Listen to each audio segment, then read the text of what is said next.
Hello, everyone, and welcome to another Horrific Chat. I'm joined by author Katie Marie as we discuss her inspirations, aspirations, and journey into horror. Hello, Katie, and welcome to the show. Hello, Finally, hello. Thank you after very much for having me and for just putting up with all my fickle nonsense to get a here. flip's sake, it's fantastic. Like it's only taken us 2 years to get here, so yeah, it's good to be patient, eh? Hardly any time at all. Honestly, the last couple of years, 3 years, just flown in. I hardly noticed. It's like, oh, Wow. another year gone already. It's February today, which Hmm. is just the weirdest thing. It was Christmas like yesterday, right? Yeah, How's yeah, something February? like that. And the had a book launch and everything, and it's like, what? That was 2 months ago. Oh, right, okay. Really? Yeah. Scary, isn't it? It is terrifying how Yeah, sometimes like a month can just disappear in the blink of an eye, but other yeah, times like a week will take 6 years. yeah. It's mad. So first of all, congratulations, by the way, on your recent nuptials. Thank you, thank you. Yeah, I have the you're coolest surname now. It's the only reason I married him was so I could steal his surname. Surname is Sherlock. oh, nice. So I was like, yes, Yep, I'm having that. yep, Yeah, yoink, that'll do. yeah. I've tried that marriage thing a couple of times and I've realized I'm not very good at it, so I'm not going to bother anymore.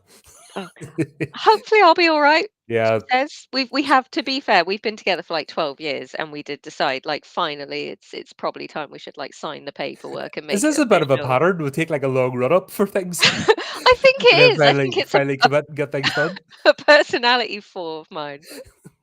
I just take like hours to get there. Maybe nobody wants to see Fantastic. it. Yeah. At least you get there, you know what I mean? That's the main Oh, thing. yeah, People eventually. There's people don't even get off the starting blocks, and I've always been called slow. but yeah, you've been involved. Obviously, it was your submission, Frank, over 2 years ago. You got involved when we were just starting out, which was fantastic. Nobody knew us with no presence at all, and just makes me even more grateful to have you on board because when you're not known in the beginning, and I remember some of the stick I got just for starting out was unreal Mm. from random people. How dare you begin?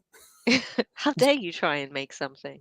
Yeah, and you've been an absolute advocate of the show. You continually share posts. I do see it, and Yes. it's one of the reasons I'm really keen to have you on board and talk to you because just want to express my thanks online No need to so thank. people can Good. see that. It's a great show. So.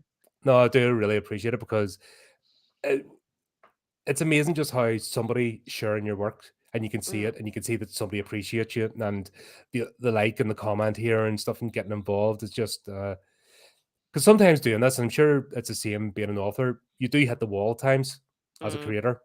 Yep. So much, so much, and then you'll get like that one really nice comment or that one share and stuff, and it's like, oh yes, people do Yes, see. They I'll put my see. back self back in the blender again. Yay! Just about to crawl out, but no, that's okay. It's okay now. There you go. Can hack it now. Yeah, unfortunately, because you have a life, you missed the celebration stream because you were part of Horrific Tales Volume One, our first Yes. anthology. Yes, I was so pleased to be a part of that, and I'm Yeah. so sorry I missed the thing. I don't know, like I said, some people have lives, and there's sorrows like me that live on the internet. What can I say? Each their own. I have a life, but only when it's really inconvenient for me to have a life. So Oh, always, yeah. Always gets in the way. this is it. This is it. It's never helpful. So, I was having a wee look at some of your back catalogue. Your recent book, Firefly, is Tales from the Archive. Is that going to be a series? Is that the Yes. plan? Yes, it is a plan. It started out as a wee drabble into what well, it's not just me, but what I've always called like the found footage horror. Hmm. So like in film format, that would be things like Blair Witch and whatnot, where you find the footage of what's happened, and Firefly is told through like text messages, newspaper articles, like scribbly notes, transcripts, all that sort of thing. And the idea being it would all just be individual stories, kind of like Tales from the Crypt Hmm. sort of thing, all individual small stories, but then they were all tied together because they were all collected by this mysterious collector. All right, cool. Who Are you built. one of the sock puppet accounts then that stitch me up? No, no, Because can't say I am. it's well Sorry. known that I'm not a fan of found footage, and I keep getting, oh, try this one, it'll change your mind. And then I review it, and then people just like to watch me cry on stream, going, "Why do you make me watch that?" You, I hate it when it's they've been got like the Kitty the whole cameras are time. all janky. No. I'm like getting But motion sick watching this. what was the last one covered with Steve was Frankenstein's Army. Oh God. Have you seen that? Okay. No, no, I've not. Well, It sounds great though. I wanted I wanted Frankenstein Russians versus Nazi Frankenstein's monsters. I wanted a big battle scene, and I didn't. I got a crap found footage thing that was just awful. Have you ever seen the the B movie series, Robert the Doll? No. It starts off, it's a series of films, so spoilers. And it starts off scary doll haunting a family. Oh my God, traditional. And yeah, it's really different. It's very fun though. It's very silly. And by the time we get to the last film in the series, Robert has been up against Nazis. He's been up against Stalin. And it keeps escalating and it's absolutely marvelous. It's so much fun. It is on Netflix. I would Hmm. recommend it. All It's right. not Yeah. found footage. All right. I like a bit of tongue in cheek. Like that's the thing. Some people think I'm like a snob. Oh, it has to be like a fantastic story, etc. But I watch some silly stuff too. But I just want to know that the person on the other end has put a bit of effort in. Yeah, there's so That's. much passion in the Robin Hood Mhm. series, but it's just fun. Do you find that as well with any sort of creation that the audience can tell whether you care or not? Yes, 100%. 100%. I know that when I watch things and it's obvious that it's been like, for want of a better phrase, like a cash grab, Mhm. you can really tell. Whereas if something's got like, I don't know, a really low budget or like just not a lot of resources, but there's so much heart in it, you can really tell people's passion comes through really clear when it's there. Mhm. Do you find that we're writing as well, or is that a bit trickier? I I like to think it comes through with writing.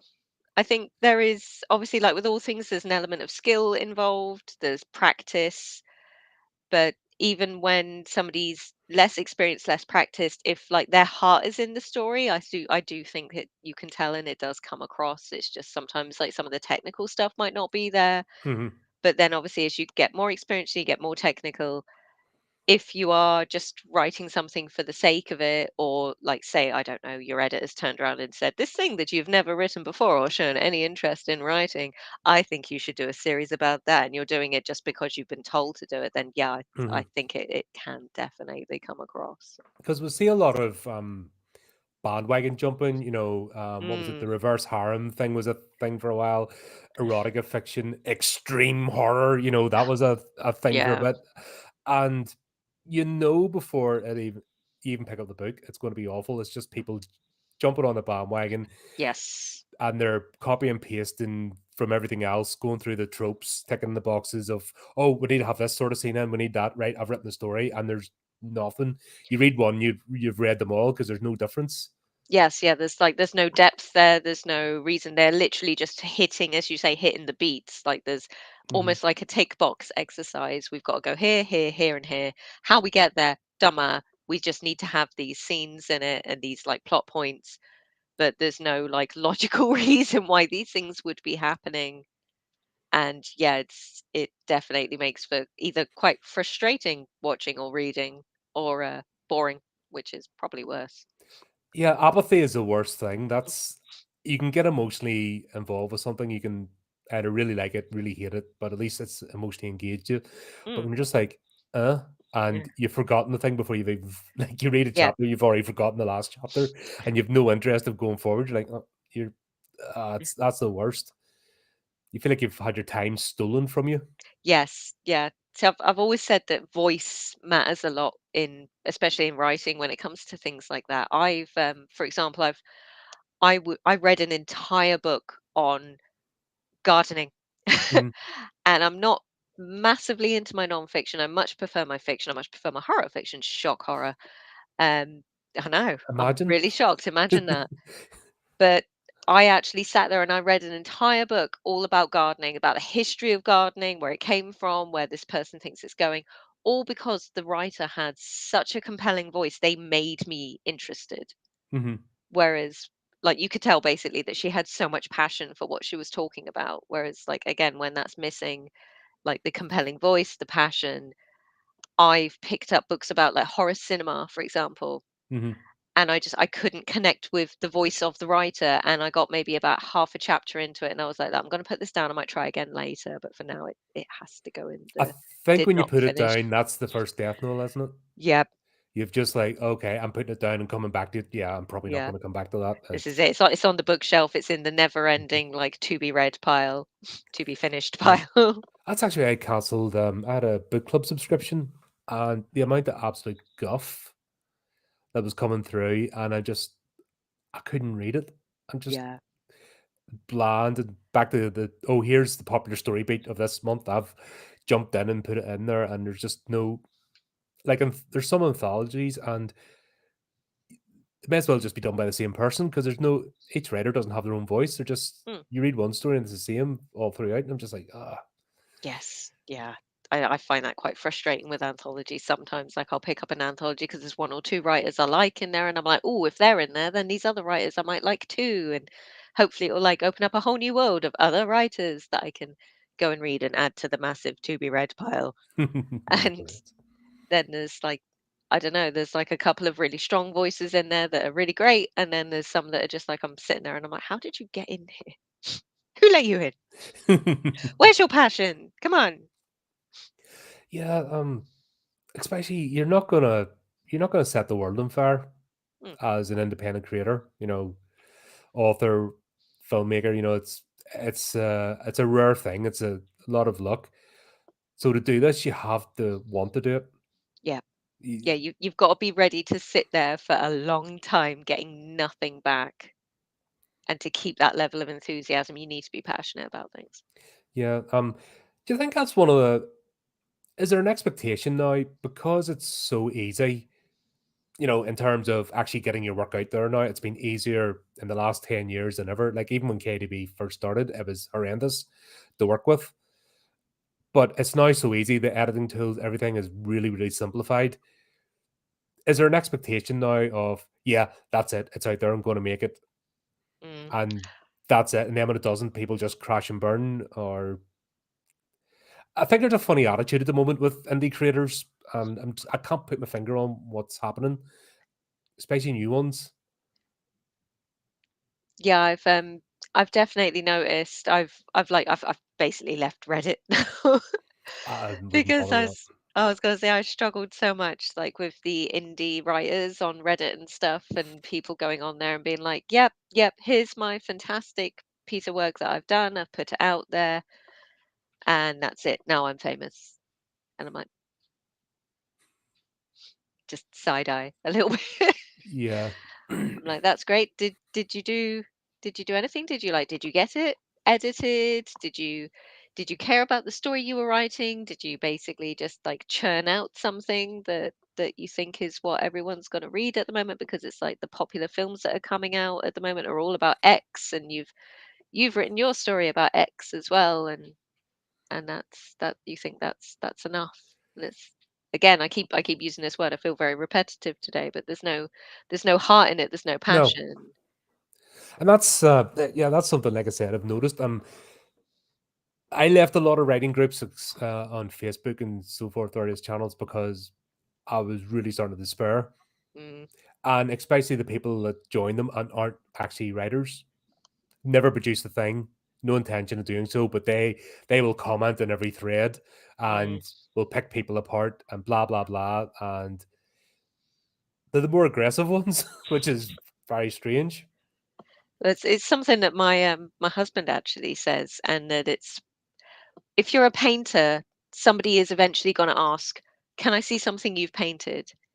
If you're telling yourself as like a runner, somebody's going to turn around and say, "Oh, that's great. Let's go running together at some point." But when you're a writer, you're very, very rarely going to be asked to actually show somebody your work because it's a lot of effort on the reader's part as well to sit there and read what Mhm. it is you've produced. So I think it's very easy to sit there and say, "Oh, yep, yep, complete. I'm totally a writer. I've published this magical novel that's going to make me famous." or work in progress. I'm working on this Yes. thing. It's Oh, yeah, yeah. yeah. I'm totally like a hotshot writer because I'm working on, like, I don't know, my biography or something. I don't get it. I don't. Why would you do that? It doesn't make sense. It's such a waste of effort because if you put half the time into just doing something, you'd be Mm, surprised where you'd end up. yes, yeah, it's the best way to get anywhere with anything is just to start. It's to start, to make a beginning, and then just go, keep going, keep the momentum going. And again, broken record me, but actually care about what it is that you're putting out. Mhm. So you keep the enthusiasm, you keep the momentum, even when like it feels like you're screaming into the void. Oh yeah, because I've had that. Still in the fifth year of this and other things started. Sometimes it just feels like why am I bothering?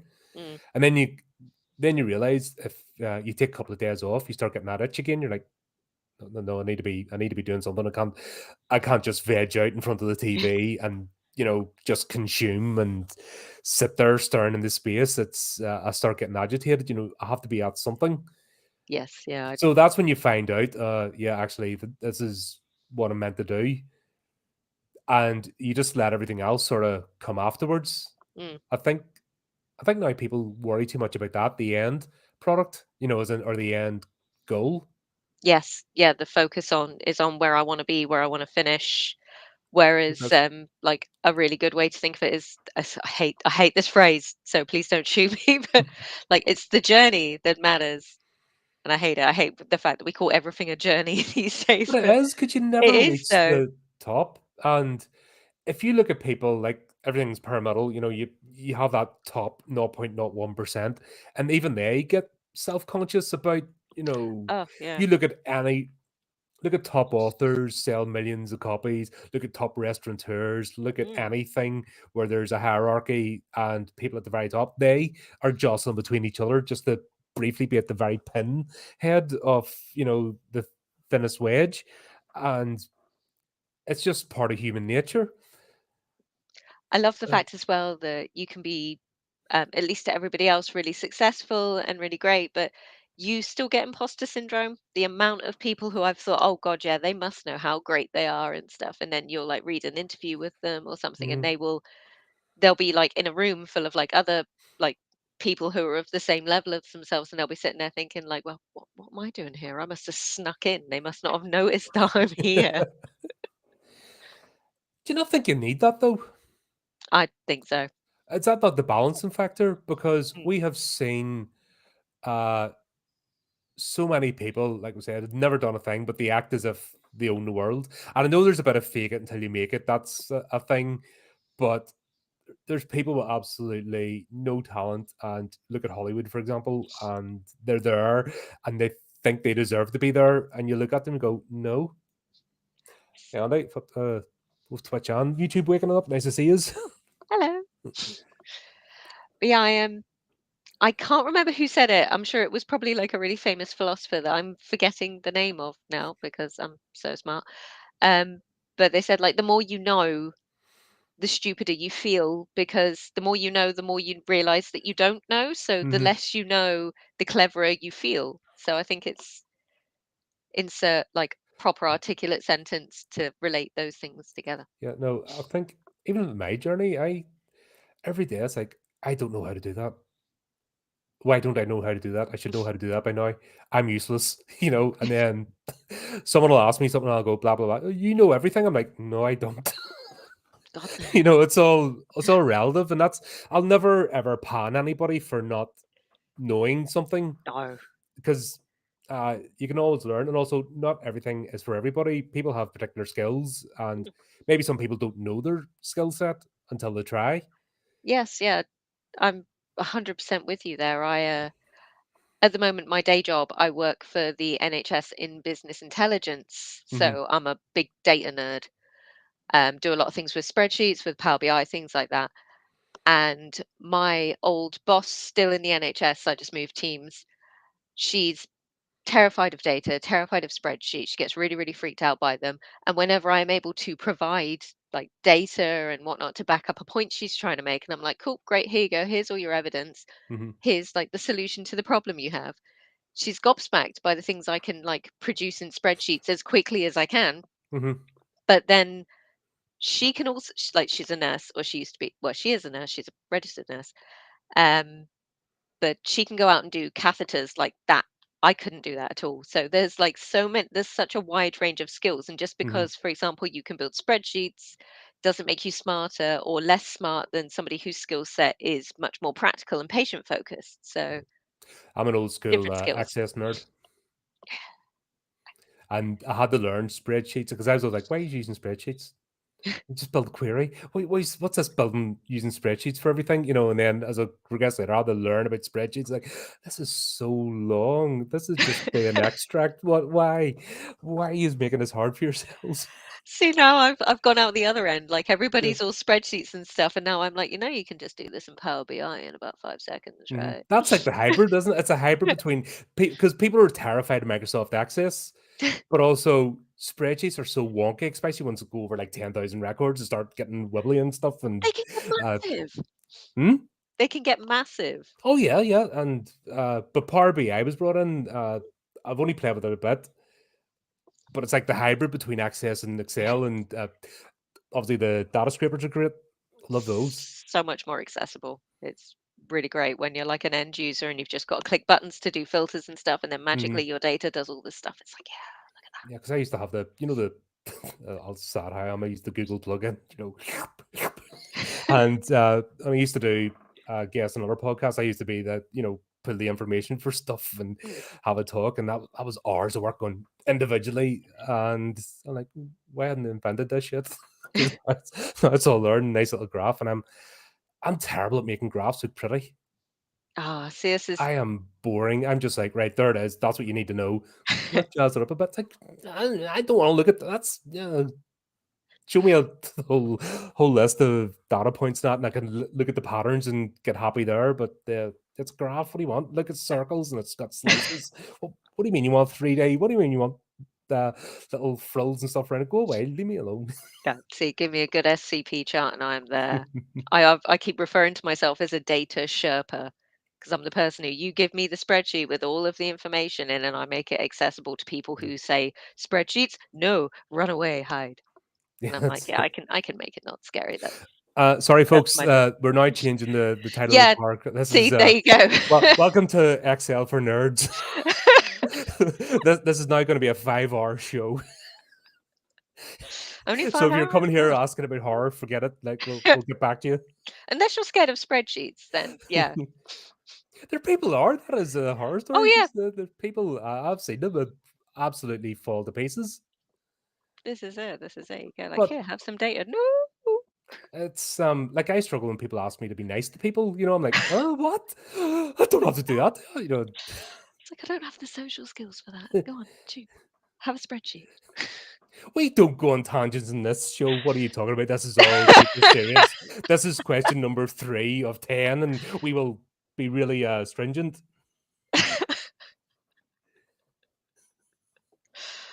Oh dear. All right. Suppose we get back to horror then. Fine. Bore bag. Oh So gosh, it was there's a interesting question. because I've never met anyone that's had Clive Barker read to them as a child. I'm like, Go if my I didn't mum, think you man. were brilliant Go my before mum. then, I was like, oh, fantastic. That's I absolutely legendary. I blame the fact that like my mum just found like typical children's stories to be incredibly dull. So she was like, you know what? I like my Stephen King, my Terry Pratchett, my Clive Barker, all this Hmm. stuff. So these are the things I'm going to read to you. You're probably not going to pay attention. Nah, I paid so much attention. Thief of Oh. Always was. It still is one of my favorites. So I take it she just she kept you on things like Aberrat and the Thief of Always. Uh, she didn't go down the Books of Blood, or was that up to you to sort of That find was your? me later. That was I you did later. that one later. That was your gateway drug to start. Yes. Yeah, yeah. She got me in with the Thief of Always. Then I went off and found things like Pet Cemetery and whatnot all by myself. And I was Mhm. like, yeah, this is where I live now. Talking to Terry Pratchett, I remember work. Someone was looking for. This was years ago. they were looking for a book for their kid, and I'm like, "Oh, Terry Pratchett writes children's books, and he has super children's. There's Johnny and the Dead." Mm. Carpet Oh, People, things like instantly that. had a freak out. I'm like, "What? This isn't bad. What are you on about? This is actually quite a nice story." Kids love that stuff. One of Yeah. my favorite films when I was teeny tiny was The Horror Tree, which was, I think, Ray Bradbury Mhm, wrote it originally, and then Hanna-Barbera did an animated film of it, and it was blooming marvelous. I loved it. I was like 6, mhm. and I was like, "This is it, man. This is where I Yeah. live." Do you find that though? Because I found when I was a kid, when I love ghost stories, and do you remember the old school Penguin anthologies that used to come out in the library? And I'd Yeah. always sneak down there, and you saw the picture of the owl, an owl or something on a tree, or a haunted house, or that's why the aesthetics are the way they are. Because that's my inspiration from the start. Was all that really simple drawings, but that sort of hint of being, something spooky. Oh, yeah. Yeah, I always got drawn in by things like, do you remember the Christopher Pike books? Yes. I always found them in the libraries because they had interesting covers, and I was like, "Ah, okay, this is possibly something I'd like. Oh no, now I'm hooked on The Last Vampire." We used to go and do like weekend, the seaside towns when they used to be a thing. And I live in one I now, so remember, um, do you remember you use the old t-shirt printing places? You just get a yeah, t-shirt printed on the spot. yep, we've got them. They Oh, still it's not, exist. do they? I didn't think people bothered anymore. I don't think they do, but somehow the shops are still there. It's a shame. I never Because see people wearing the t-shirts. yeah. But one of my first things, obviously, skulls, snakes, and you're looking at all the fluffy stuff, and I'm like, no, and I'm only like 6 or 7. And instantly I'm like, no, I want that. And that was it. I think from that moment onwards, I knew I was into sort of darker aesthetics, and that was my journey. What do you think of the moment of a major issue I'm having are sort of highly sensitive people? Mm. I've tried to talk about it, and the conversation went flat at the time, but there's people that aren't horror fans coming into horror demanding that it changes, Yeah, yeah, I think there's especially in writing ways. groups. Yeah, yeah, I think there's ways to do things. I'm very passionate about things like representation, about having different types of characters. Like my first published novella was A Man in Winter, which had a different kind of protagonist. It had an elderly gentleman with dementia, Yeah, and his Arthur. wife got Yeah, murdered. He's trying to solve yes, his yep, that the one. wife's murder before he starts to Yeah, lose his faculties, and it's like a race against time. yeah. That Fascinating premise. that came out of the fact that at the time I was working as a legal executive, which is basically a solicitor. And I was doing a lot of private client work. I was doing wills, probate, lasting powers of attorney, all that super exciting stuff. And so many people leave it to the last minute. They would turn up after they'd had the diagnosis of, like, you've got dementia Mhm, effectively. And they were just, well, it's going to sound weird, but they were just people. They were ordinary people doing ordinary things, and they were usually terrified not of what the disease was going to do to themselves, but of what it was going to do to their family, that their family was going to have to watch them decline effectively. mhm. And then I remember watching horror films like, I think The Visit was one of the ones I watched, M. Night Shyamalan. Yeah. And Oh, it's Shiny Bum Strikes Again, fucking it's horror. not the only one, but Mm, a film where the person with mental illness or dementia is the thing to be afraid of. And I was like, you know mhm, what? That's not the case. They're people, they're scared on their own. You don't need to be afraid of them. You don't need to isolate them. Or dementia does that quite well enough on its own, shockingly enough. And that was yep. one of the inspirations to write things like Man of Winter. So I'm not sure about people coming into horror and being like, "Oh, it needs to change. You need to stop doing these things that make the genre flipping fantastic Don't and say the great word and mad stuff." was one that came up. Yeah, nah, don't be daft. You can say these things, especially if it's characters who are saying them. Just because a character says something doesn't mean that it is necessarily something that the author believes or wants to say, things like that. But there are ways to like bring in diversity in such a way that stays true to the genre. Like, again, I'm on a rant now. Yeah. I'm doing a PhD at the moment, and it's Lovecraftian horror. I was gonna And come to that oh, because, see, there you yeah, go. uh, you're actually formally educated in I know. creative studies and you're carrying on, and I was wanting to know how that sorta slanted, your view of creativity. Are you worried that you might get too structured and clinical? A I little see a bit. lot of people like that as well. They're all about the technicalities as opposed to the actually heart of the story, which you've mentioned is It's vital. it is absolutely crucial. So I don't think I'll get too bogged down in technicalities, or at least I hope so. If I ever do, I hope somebody slaps me. But like I said earlier, I do think like the heart of the story, the passion behind it is the thing that's crucial. But I'm looking at like otherness in Lovecraftian stories, particularly through like different bodies, disability, Mhm, disability parallels, things like that. But that doesn't mean that I think Lovecraft should change. It's taking things from Lovecraftian stories mhm. and not changing them. Like I'm trying to think of a good way to Well, articulate this the and failing essence, miserably. because you mentioned both physical and But mental disabilities, oh yeah. and the essence of Lovecraft is you meet an eldritch being, Mm. you're damaged. Yes. Yeah. This That's is it. You're irrevocably changed. You are going to degrade. We play Call of Cthulhu the game a lot, yes. and Arkham Asylum is one of my favorites. yeah, and as a character, you've got like spare characters. Your character, Yeah. a campaign is, what was it? We do Tatters of the King was the longest campaign we played there. It was over a year, and just getting your character through is you're just degrading as you go along. I was so pleased we played Call Mm, of Cthulhu recently. We literally just finished a campaign like 2, 3 weeks ago. mhm. Literally the Saturday before I got hitched, we'd finished the campaign.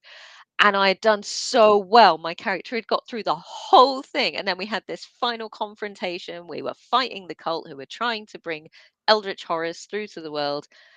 And I bloody died. And I was like, God damn it. I did so well. Like by the end of it, I was playing a pharmacist and he ended up Yep. like drug addicted and very nearly insane. But he was still there. And I was so gutted. Yeah. I was so We just finished the Moonshelter. In fact, it's premiering this Wednesday, the last session, ah. where we were the cultists. Oh yes, yeah. And everyone goes, "Oh, let's play the cultists in Call of Cthulhu." Like that was grim. And in terms of cultists, we're a bunch of our characters were a bunch of university students that fooled about at one of the societies, and this is 20 years later. Yeah. And oh, oops, we accidentally summoned something. Now we're dealing with it. Whoops. Which is always the way. And that had to be the darkest scenario I've ever played. And just in terms of dealing with everyone had mental trauma, everyone had things going on. So I was part of the character. We are discussing that, and it was all going to get brought out. And I mean, there were some aspects even I'm going, yeah, I'm not touching that. Mm. I'm not comfortable going through that. And that this is me, and I am pretty robust as horror goes. There's things I just don't flinch at, and others freak out. And even I was going, "Oh god, this is a bit dark for me." It was just one of them scenarios. But yeah, it's an interesting uh sort of subject matter, Mm. especially when it was a cool thing to bash Lovecraft for a while because the mob decided that's who they were going to attack that week. Yes, Then yeah, that became a it's thing for about a year. Lovecraft, yeah, people still used his work and still reviewed his books and still used it for advertising. You're this like, is it, this is it. It's one of even those things where Chaosium you bloody did it.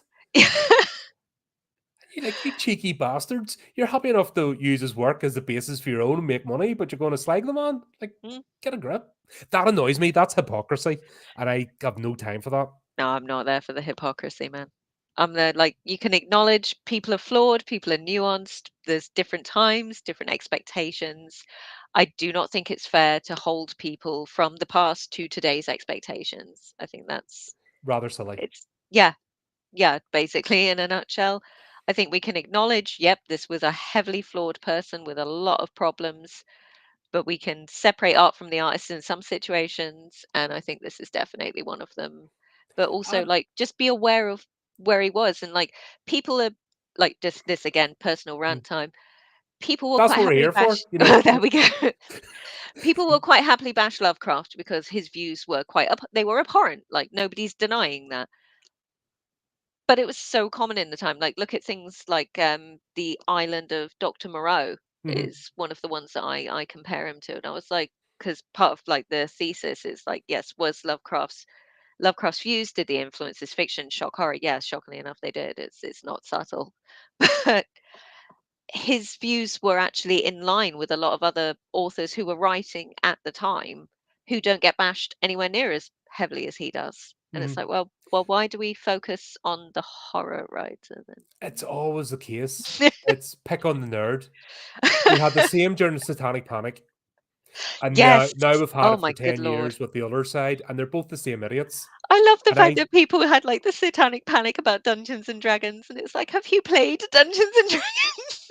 I, It's so nerdy. It's not um, it's satanic panic. so tame. I was a gnome barbarian in our last campaign. My name was Oomph. But yeah, What devices did you make? Did you make anything that blew up in your face? no, I didn't do any of the artificer stuff. I literally just had an axe that was basically the Leviathan axe from God of War, where you throw it and it has the ability to come back to you. That was as artificery as I got. Hmm. I was like, I'll have like an axe that comes back. Yeah, because we my buddy channel we play Dragonlance from time to time, Oh, and yeah, we had gnomes, we had like radios and phones and stuff. So, but at any time it was just going to blow up in your face. That was great. my one of my chaps who was playing in the group with us, he was a I was the gnome, so he was a goblin. Hmm. And occasionally we would do the gnome and the goblin in an overcoat pretending to be like a grown-ass human to try and get into places and stuff. That was always very silly. Yeah, but that's But again, this that's is why I get very amused at like the idea of like the satanic panic.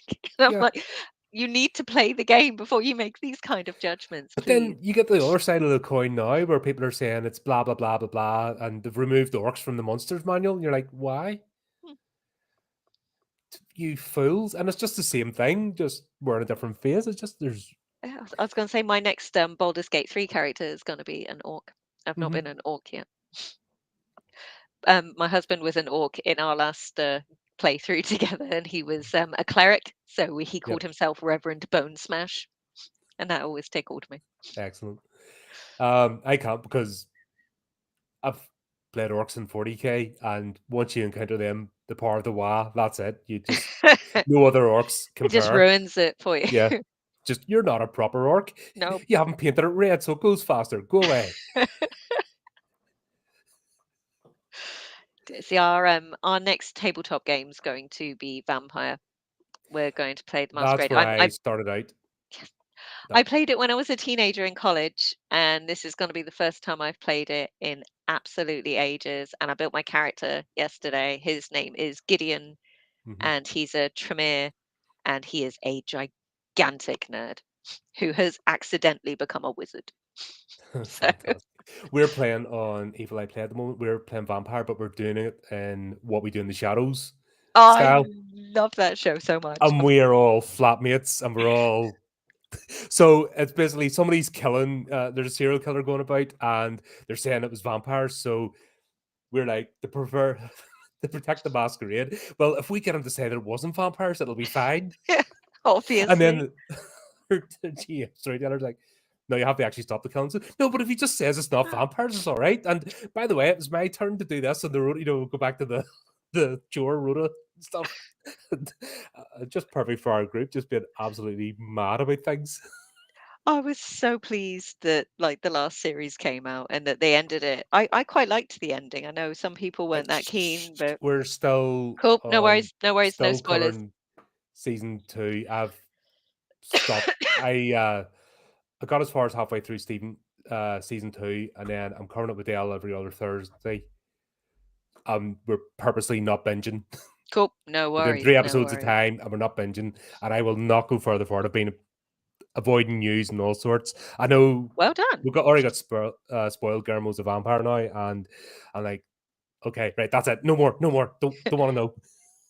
No worries. That show holds up so well. Yes. It's just that it's really well thought out, like 20-minute episodes, Mm. and they're better than full length feature films. There's not a character I don't like. Every time somebody asks me, like, "Oh, who's your favorite from like What We Do in the Shadows?" And I'm like, "Well, this week it's Nandor." Hmm. You ask me again next week, I'm like, "Nah, nah, Laszlo. Laszlo's best boy, definitely." And then like 2 weeks later, I'm like, "Nah, nah, it's totally Nadia. Gotta be Nadia." Yeah, she's And then always it's up like there in top Nadia's anyway. She's, doll. And then it's like, no, no, wait, it's Colin. No, wait, it's the Baron. I was gonna base my vampire character off the Baron, and then I was like, no, I can't pull that off. I'm not that talented yet. Can't manage that. Yeah, I'll keep him in reserve. what was Andy saying there? Morkborg, yeah. We've had to take a break on that to go back to Alien, and that game is so much fun.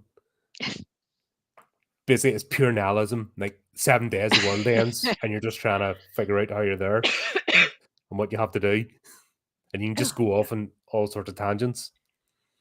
oh God, that's. I'm trying to remember the name of it. There was a cartoon on Netflix. Somebody at the end of the world, and it was like she went and got a job in like an office at the end of the world, and it was Can't think marvelous. of it. I tried to sign up for. I was doing a review, and I signed up to Netflix again, and lasted a week and a half, and Figure went, this out. nah. I'm gonna Google this Uh, because it's really, really good, and I would definitely recommend it. It's not. yep. It is horror because it's like pre-apocalyptic, but Hmm. like everybody knows the apocalypse is literally about to happen, but it's not like blood and gore or anything like that. It's just everybody's like living their life as you would if you found out you were going to die in like 2 weeks' time. But Yeah. this her idea of the perfect life is basically just what it is already. And oh, she was literally in What We Do in the Shadows. She's you won't have seen it yet because you're only on season two. Never mind. But Yeah. she has a small character in What We Do Hmm. in the Shadows. Yeah. Oh God. I don't know how I'd act if knowing it's the end of the world. I think I just want to batten down and have some peace and quiet. I would read all of the I books can. and play Carol and the End of the World. All That's right. it. 100% recommend it. Really, really good. All right. I'll have a nosy. But there's another thing as well. Blood and gore is not necessary to No. be horror. And this is the thing I've always tried to bring in this channel is horror isn't just a slasher. Yes. Everyone 100%. seems to equate horror just to be the slasher flick. And yes, in the 80s they were really popular. Yes, they're the ones that rose to prominence. They became the action movie, Mm. and just a bit more splatter. But a good horror movie, like one recently came out in the last couple of years, is still rattling about in my head as Antlers. Oh, I love that film. That was so good. I just I kept saying somebody Mm. give those kids some cheeseburgers and hugs at the end of that. Bloody hell. How I they know. managed to act through that was This is amazing. it. That was so grim. It's such a good film though. It was really good. And there But wasn't really that large amount of gore. It was no. more the deprivation, the Mm. neglect, the hopelessness. Yes, 100%. This is it. It's like my favorite kinds of horror are psychological horror and supernatural horror, like my Hmm. favorite little subgenres. But I remember when I first started properly writing and trying to get into like the social media side of horror and whatnot, and every single group I joined, it was all splatterpunk. Because Everything that was was the cool splatterpunk. thing. It's the Yeah, same as extreme horror. I hate this that is it. word. Extreme horror. It's like, shut up. You know it's going to be shit. Everyone's drinking Monster Energy drinks during extreme horror. It's like calm down, calm down. You're 15. Go to bed. It's like Yeah. 9:15. It's bedtime. Off you go. But yeah, it's I can't remember who. Again, I'm terrible with names.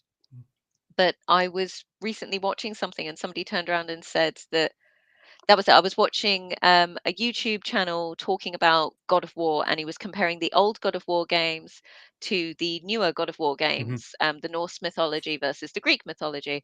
And in the Greek mythology, it's all like Kratos is being incredibly violent, and oh look, there's boobs as well, and it was very like a teenager's idea of what adult was. Whereas the new games, there's no boobs and there's lots of violence and stuff, but it's not the same kind of violence as in the Greek games. Kratos doesn't like rip people in half anymore, although Hmm. I'm sure he probably could. and they're both just as adult. Adult themes isn't necessarily like sex, blood, gore. It can be things like coming to terms with, like, in the creator's case, like your emotional trauma and how you're going to stop that from being passed down the generations to like your son, and how you can Mhm. raise your son to be a better god than you were, and all this kind of thing. And there's different kinds of horror, there's different kinds of like adult themes. It's not all blood, gore, and Yeah. boobs. Not that Although there's there is anything wrong with definitely that. a place for those. Well, we have KPIs on this channel. 33% boobs have to be. Movies have to involve boobs. There you go. I mean, that's just the rules. I don't make them. Who doesn't love some boobs? But yeah, I was gonna say I'm not dissing boobs, not even the slightest. I think they're great. But but yeah, I'm just saying, like, you don't, it's not it's like, it doesn't stop being adult just because there's no boobs. well, what is it? The pillow or sorry, Slumber Party Massacre sequels were awful, and even the third one, they did back to the box ticking. All right, people the strip off. So sure enough, they started stripping off. It was so mechanical, so sanitized that nobody gave a shit. Yeah. Like you didn't even get remotely titillated. You're just like, all right, okay, yeah, I knew that was coming. Yeah, it was just a pure.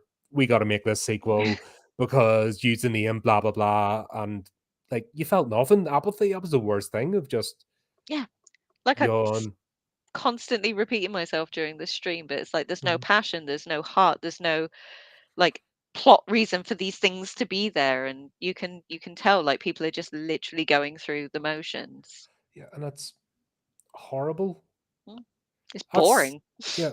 That's a lot of people have a trouble with this format because they're not they're expecting to come on and just go sell my latest book, ask me about my creation, where can people buy my stuff, and they're expecting that sort of robotic thing. And I'm like, nah, what? People don't give a shit if they're going to buy your book. They'll buy your book This is it. or your film or what. It's people want to know what your passion is, and it might not be This is about it. what you're creating. We'll get around to that, but it's if you show what you're passionate about, that is always going to translate into your work. Yeah. Yeah, this is it. It's like I didn't like when I was coming on here today, obviously, I didn't want to come here and like have a little speech about like, look, these are my books. This is what all of these things are about. Isn't it fantastic? I Links came here are in to the gush description, about horror. folks. Oh, yeah. Hooray, great. Always, yeah. Check them out if you fancy it. But I came here to like gush about horror. I don't get to gush about horror enough. I need to do it more.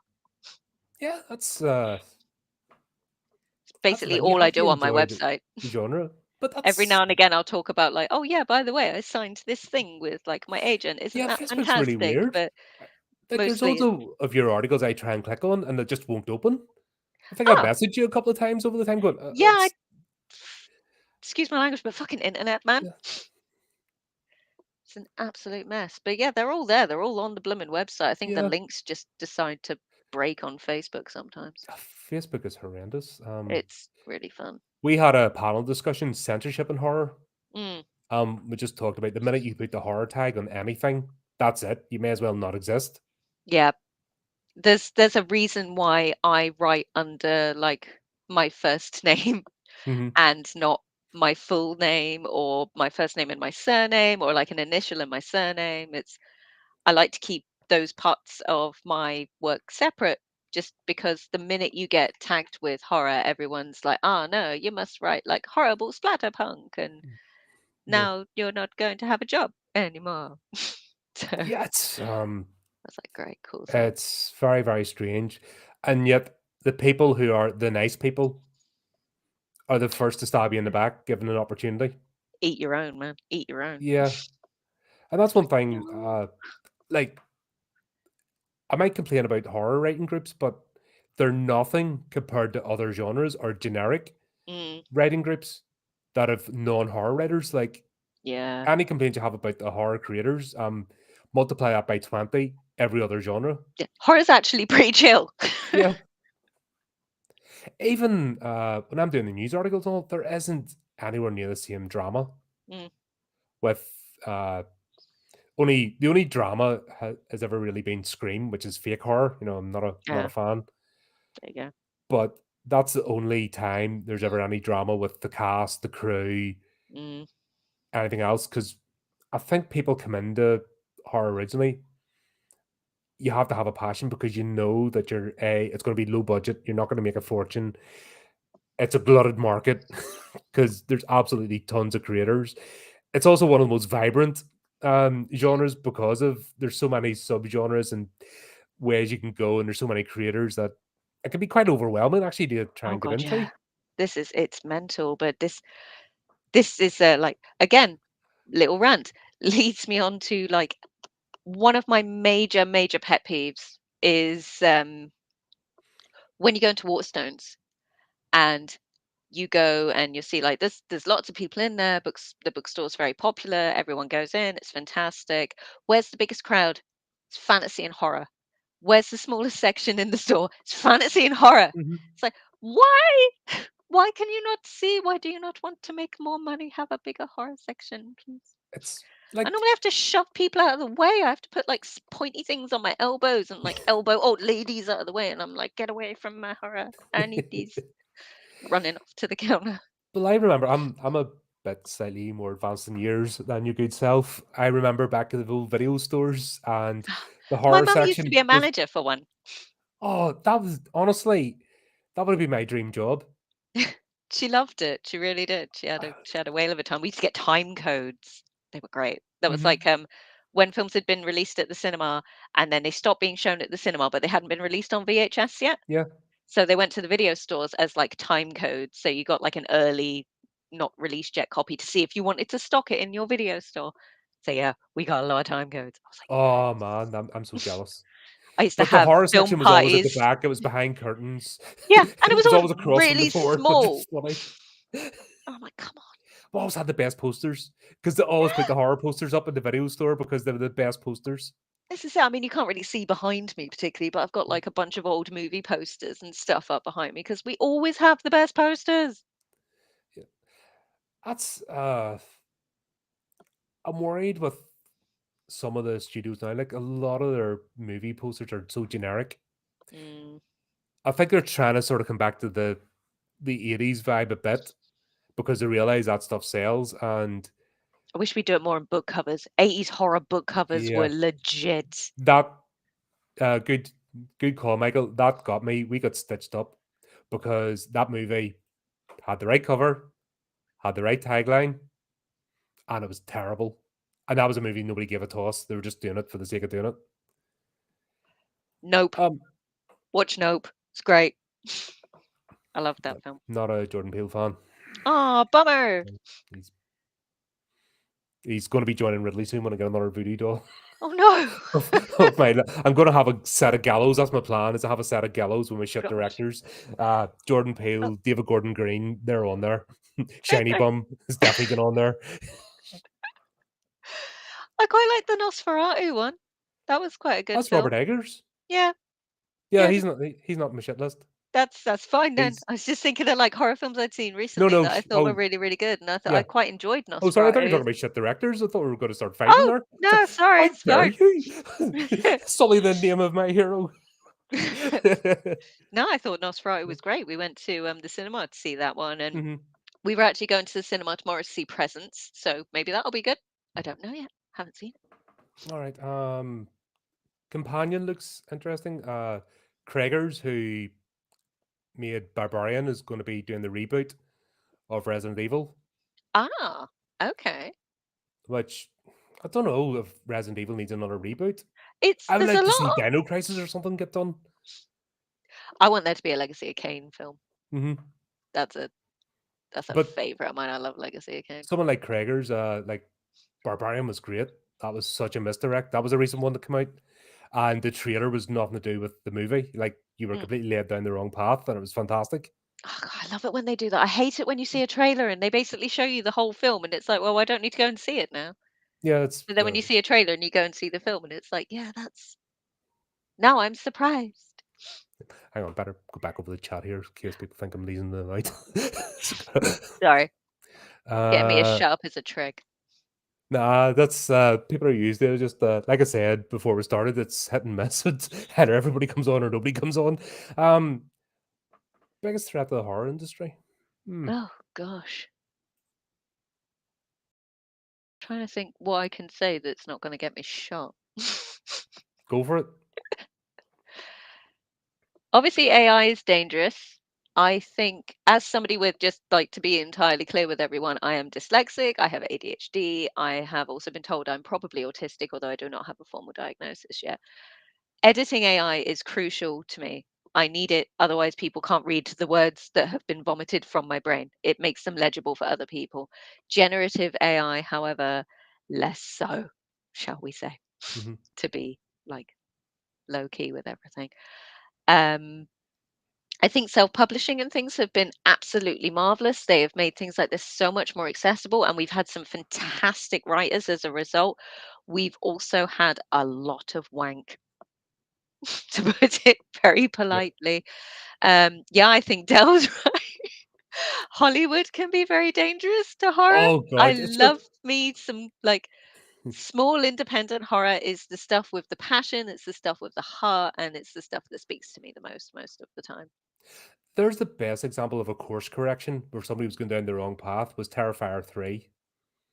Ah, I've not seen the third one yet. I know it came out at the cinema. I've seen the first two. Right. Well, you know, the second two was a bit of a snore fest and went on too long, and Yeah, the first there were one was certain plot cool. points you're going, "Oh, don't go that way. No, Mm. don't do that. No, no, no." Yeah, So he what are you reined it doing back to in. art now? Hmm? I was like, what are you doing to art now? Yeah. If he had it turned out to be Sienna's father, I'd have been done. Out, no more. Like no going back. But thankfully, he pulled it back and he learned how to edit a bit better. Still about Noise. 2 hours, but managed to get down half an hour. No clown cafe this time. Oh, good. But there you go. There's an indie production. The Battle of the Clown movies. There was Joker 2 come out. Oh, yeah. Hundreds of Don't millions, the talk to me about full Joker force of too. Hollywood behind it, posters and ads everywhere, and it flopped. Yeah. Yeah. Itty bitty indie movie became the most profitable movie of 2024 and absolutely smashed it. Because the dude who was making it had real passion and heart for what he was doing. Whereas Joker 2, at least the impression I got was it was done because like he was made to. Yeah, he didn't want to do it, and he Mm, hated the fact that it became a thing, and he yeah. hated the audience, It's like and you he wanted, missed the point, you bunch of wallies. yeah, let me preach. I didn't even bother. Like, Yeah. I had no interest in it, and the superhero stuff was like, nah. If I want to go into a coma, I'm sure there's nicer ways than watching that stuff. Ah, dear. Excuse me. Yeah, we were sort of mentioning that before you come on there, Dale. Yeah, highly sensitive people. They want to sanitize everything, Mm. and they're not even fans of the genre. No, no, I've always said that like when I was like super secret squirrel, but when I was very, very young, like very early teenage years, I used to write fan fiction. Mhm. And back then, one of the things you had to put on your fan fiction was a disclaimer, because otherwise you get smacked for copyright. And everybody who was writing back then, like we are talking years and years ago, don't tell people how old I am. Long time ago, there were few dinosaurs outside, and you would always put on there like that, these are what the things that are in the story, this is like without spoilers, these are the things that are gonna like be in here. If you don't like these things, don't read the story. And then so many people who didn't like, I don't know, X would go in and read the story and then would hammer you in the review about the fact that you'd included this in the story. And it's like, well, you were told it was gonna be there, why did you read it? Do you think that's a form of mental illness in itself? It wouldn't surprise me. I am, This exists and I don't like it, yeah, therefore it I must am not a burn. fan of Mills and Boon's romance fiction. So you don't read Mills and Boons? No, but I also don't make 20 fake accounts and go into Mills and Boon's Mm, fans groups. I'm this sure is there it. are some, and pan them and say it's too much of this, too much of that.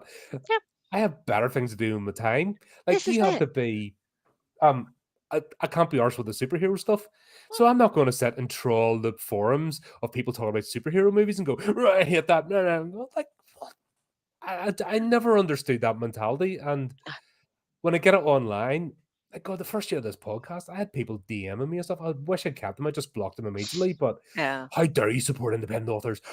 They're all shit. Remember? I'm like, yeah, mate, what are you getting upset about? If you don't like it, toddle on. yeah. Don't engage with it. If it's something that you know you're going to dislike, don't engage with it. It's that simple. Don't like realize it's there, think this isn't for me, therefore I must burn it. Just a waste of everyone's time. World's got enough like hate in it already.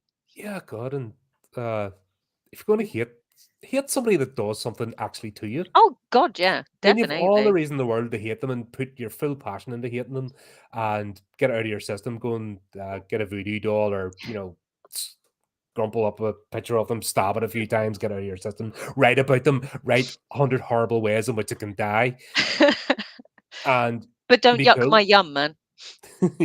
Don't yuck my yum. It's great. But to get upset about stuff that doesn't actually affect you or if it just exists, like social media influencers really rub me up the wrong way. They're just so crass. Mm. But I'm not gonna waste my time chasing up or say it shouldn't exist Ah, because if people enjoy that, crack on. mm, You this know, is and it. I'd rather people be spend their time like the silly TikTok dances and all that sort of stuff. Mm. I might think it's silly, but I'd rather somebody doing that than Yeah. hanging about in street corners Oh yeah, definitely. and Like, just making a nuisance of themselves.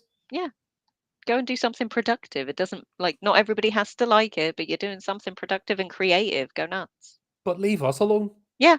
Oh yeah. We're Also, fuck off. yeah, fucking do one. Get a life, man. Get a life. But hey, I do think uh that some people do just take a lot of joy out of being miserable. yeah, yeah, it's a series will have the Full Moon Stews. They are something else. Like they're definitely a product of their time. Yeah, I think horror comes with different intensities. I don't think there should be age ratings on horror, Okay. but I think because you think about what's the biggest demographic for horror movies that growing up was kids. Most of the horror movies I watched was when I was a kid. Yeah. Um, Yeah. Thinking back on it, I'm like, yeah, but I think there should be a sort of gauge of intensity of horror hmm. without because I don't like trigger warnings. I don't like all that kind of stuff. I think it's crass and it's part of the outsiders coming in trying to sanitize horror. I think that's just part of the game they're playing. They're not horror fans that get it, but just maybe okay, this is a shallow end. Just light Hmm. stories, a wee bit of peril. Give it a sort of rating that way. Okay, this is in the deeper waters. We're going into more subject, or else it's full on. You know, Make maybe something like that.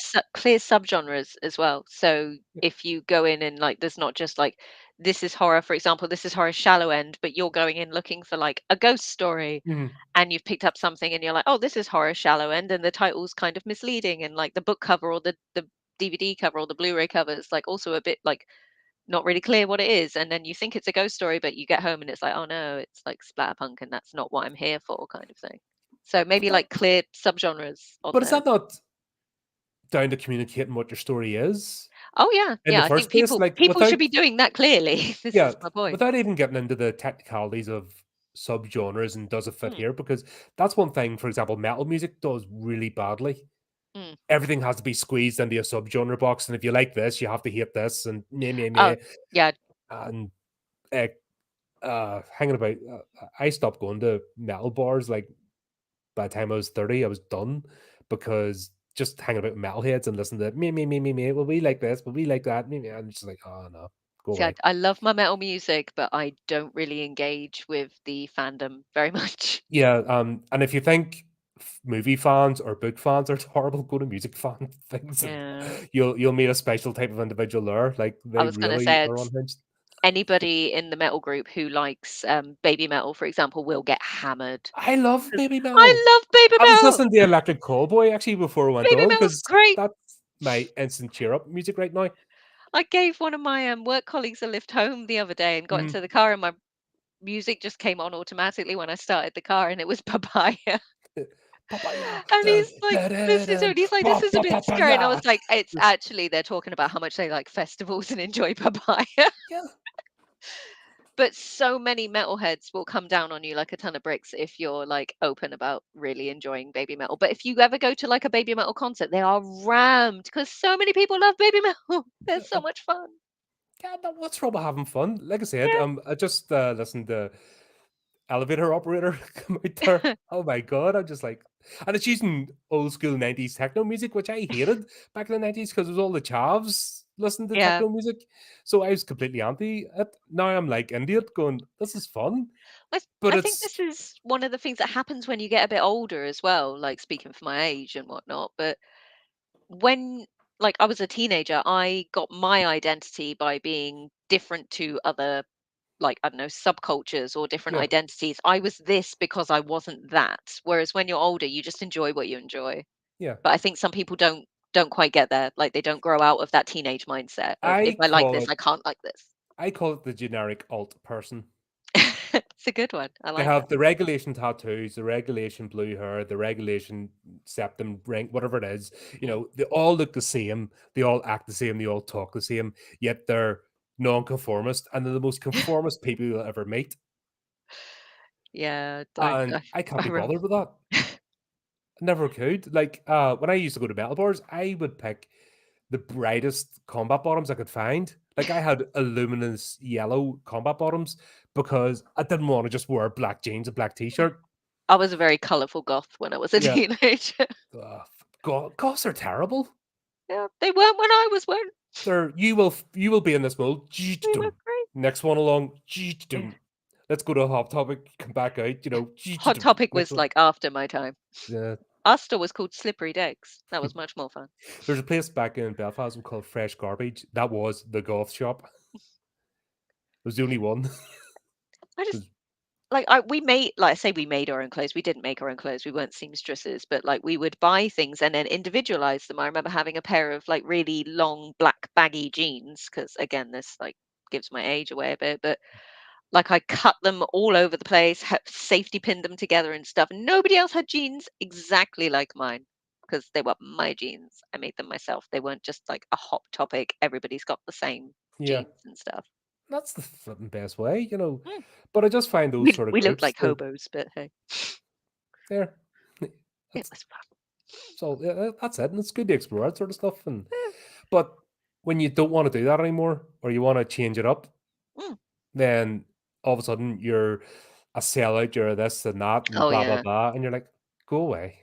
it's like Just no. Shockingly enough, I'm a thinking, like feeling person who reserves the right to change my mind about things when presenting with new mm, information or new things I might be interested in. yeah. What's that? Saying?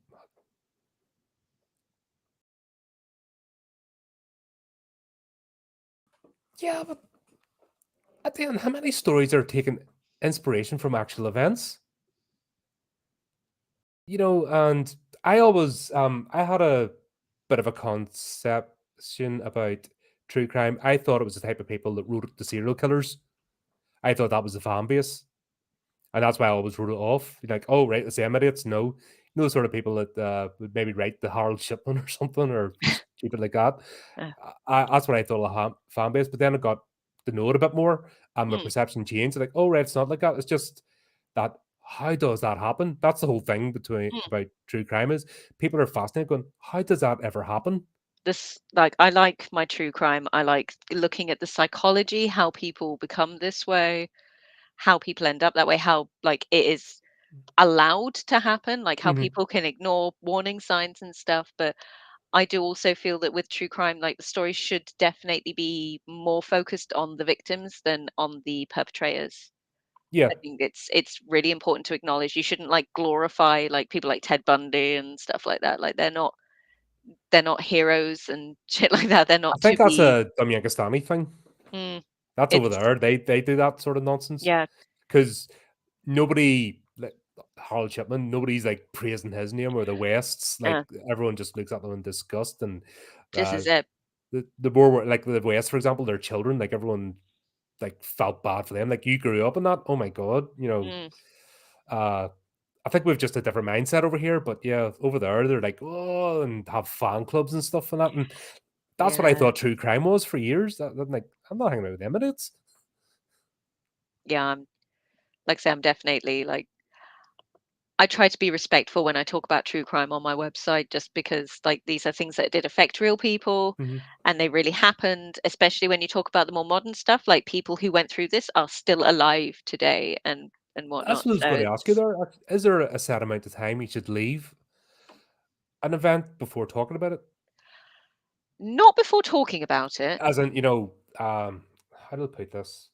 There's one thing reporting on it, Mm. or this has happened, but if you go to maybe write a biography about it or have a thought process or make a blog, is there maybe a set amount of time to I think taking that into consideration of the victims and the families of the victims? I think definitely so. I think it depends how you approach things and how how you're writing about them. I think if you're taking, say, for example, horrible person X killed like 15 children over the course of 5 years, and then you want to write a story about this, be Mhm, like based on true events kind of thing, then if you are being respectful to the victims and you're coming at it from like a good angle and whatnot, then you should still wait a certain amount of time. Like I know that if, for example, my family was touched by like a serial killer, if like I don't know, if I had children and I'd lost one, or if I'd like lost a family member to a serial mhm. killer, and then 10 minutes later somebody's written like a horrible, again, I'm picking on splatterpunk so much today. Oh, we'll say somebody wanted to write a Splatterpunks, Yeah, story featuring story Ian about Buckley, this. for example, I'm gonna be and pissed. wanted to really sensationalize that. Yeah, I'm gonna be absolutely furious. So, yeah, I think I'm not sure what that time limit is. I think it depends. There's nuance to all things, and Mhm. everything needs to be done on a case by case basis. But yeah, there should be a time limit for stuff like that. I don't think approaching I'm just spitballing here, thinking out loud, but I don't think maybe approaching the family is a good idea to go about it. That seems quite crass. "Oh, I wanna write a blog. Do you mind?" Oh God, Uh, yeah. yeah. I suppose it's a I don't know, is there maybe like a test the water sort of piece that can go out first and see what the reaction is without being clickbait? I think as long as you're not clickbaity, then you could do it again. Like it depends how long it's been. It depends what the Mm. event was. Like there's nuance to all sorts of stuff. Yeah, It's tricky. It's not an easy answer, I don't think. but this is the internet. There must be a right or wrong answer for everything. Did you not know that? Sorry, I thought like we lived in You the real you world must where pick a things were side. nuanced. You must pick a side. You have to be on one side or the other because everything's binary in the Oh, internet. God, Yes or absolutely no, zeros or bugger ones. right off. Goodness, Imagine the no. world I and human nature can't. being complicated. Yeah, I know. I don't understand these people who think that there's like yes or no and like right or wrong. It's like no, everything is shades of grey, everything is nuanced, and I wish I saw the world as simply as you do. But then I'd be stupid, so that kind of What does it sucks. say? That stupidity is only painful for others. Oh dear. Ah, dear. Yeah, I can't get into the whole clickbait aspect, and I know it would make this channel Mm. blow up if I get into all that kind of stuff and hot takes and all that nonsense, but Oh God. I just can't be bothered. I have no respect for it. I literally have no respect for that sort of stuff. I hate it. Absolutely hate it. It's like I hate small local newspapers because they're terrible for things like that. They'll be like, Mm. this like X is happening, and it's like all the residents are up in arms, and then you're like, gosh, what is happening? And you'll click on the article, and it'll be like, oh yeah, by the way, there's like been a planning application's been put in. It's not been granted or anything, but it's like somebody's asked the question. It's like, oh my God, you Right. portrayed it like it was definitely happening. There was Irresponsible journalism. yeah, there was this nightclub back in the day, and it had a theme night called Nights of Sin. It was over 3 nights. And the newspaper was all like, "Oh, it's getting protested. Oh, yes, and people are up in arms and blah blah blah." Me and my mates like, "We're going," and I'm talking about not just cradle shirts, but full corpse paint, everything. It's like, Mm. "Yes, there's gonna be protesters. Let's go!" 3 people handing out leaflets, Okay, cool. and it was a dance club. Did a few cabaret acts and stuff, and you're like, we were the scariest things there. We had it when Book of Mormon came to our local theatre, and the newspapers were all like, "Ah, Book of Mormon's being protested," and like now we turned up for our tickets. There was like 2 people handing out leaflets. And it's like, Shut up, or I'll give you my AIDS. yep. She's the most delightful thing, and if you ever touch her, I'll give you my AIDS. Oh, I love that show. It's Oh fantastic. God. And I can't sing, by the way, but people know that. Oh, no, me neither. It's fine. Doesn't stop me. No, no, this is it. In the car by myself. It's fine. Nobody. I'm not inflicting it on anyone else. It's okay. Just the people like driving past thinking like, why is that woman shouting in her car? You need to get on board with that. Um, trying to think. Baby It metal's has not to be a Gimme term, Chocolate. it's a band. Yeah. You need to Google the band. They're so good. What do you They're think? so cute. Gimme Chocolate. Yes. That has Give me to be the. chocolate is the best one. That has to be. Yeah. You have to. Yep. Look up Gimme Chocolate. Listen to it, and you'll either love it or hate it. Yep. Like there's no in It's between. Marmite. Yeah. So It's funny. Google baby metal, gimme They're late chocolate. 20s now. Sue just turned 27 there, so they're like they're, they're pushing They're not 30. They're little still puppies anymore. yeah. Bless them. What else? It's Michael. it's I'll never very get fun. horror. Yeah, don't give up. I can't get into Ghost. I Really can't get good. into Ghost. I've tried a couple of times and I just can't. We'll get into that in a second. I just they've got the aesthetics, they've got the look, but the music is so fluffy. I've not heard them knowingly. Oh god. Yeah, look up some honestly, it's hard to tell one song from the other as well. It's so generic, paint by numbers. Mm, I can't really the disappointment is it's real with them. And people try to big them up, and I just don't see fair it. enough. But if you're a Ghost fan, crack on, you know. Go nuts. You'll kind of know what my love is. They're all my I, Eddies. there you go. And you ever see me doing an Iron Maiden unboxing? I'm like, I'm a 13-year-old kid again. Whoa, kick, kick, kick, kick, kick, kick. I quite like Sabaton. I haven't listened to them for a little while, but they were probably one of the last metal gigs I went to see live. Mm.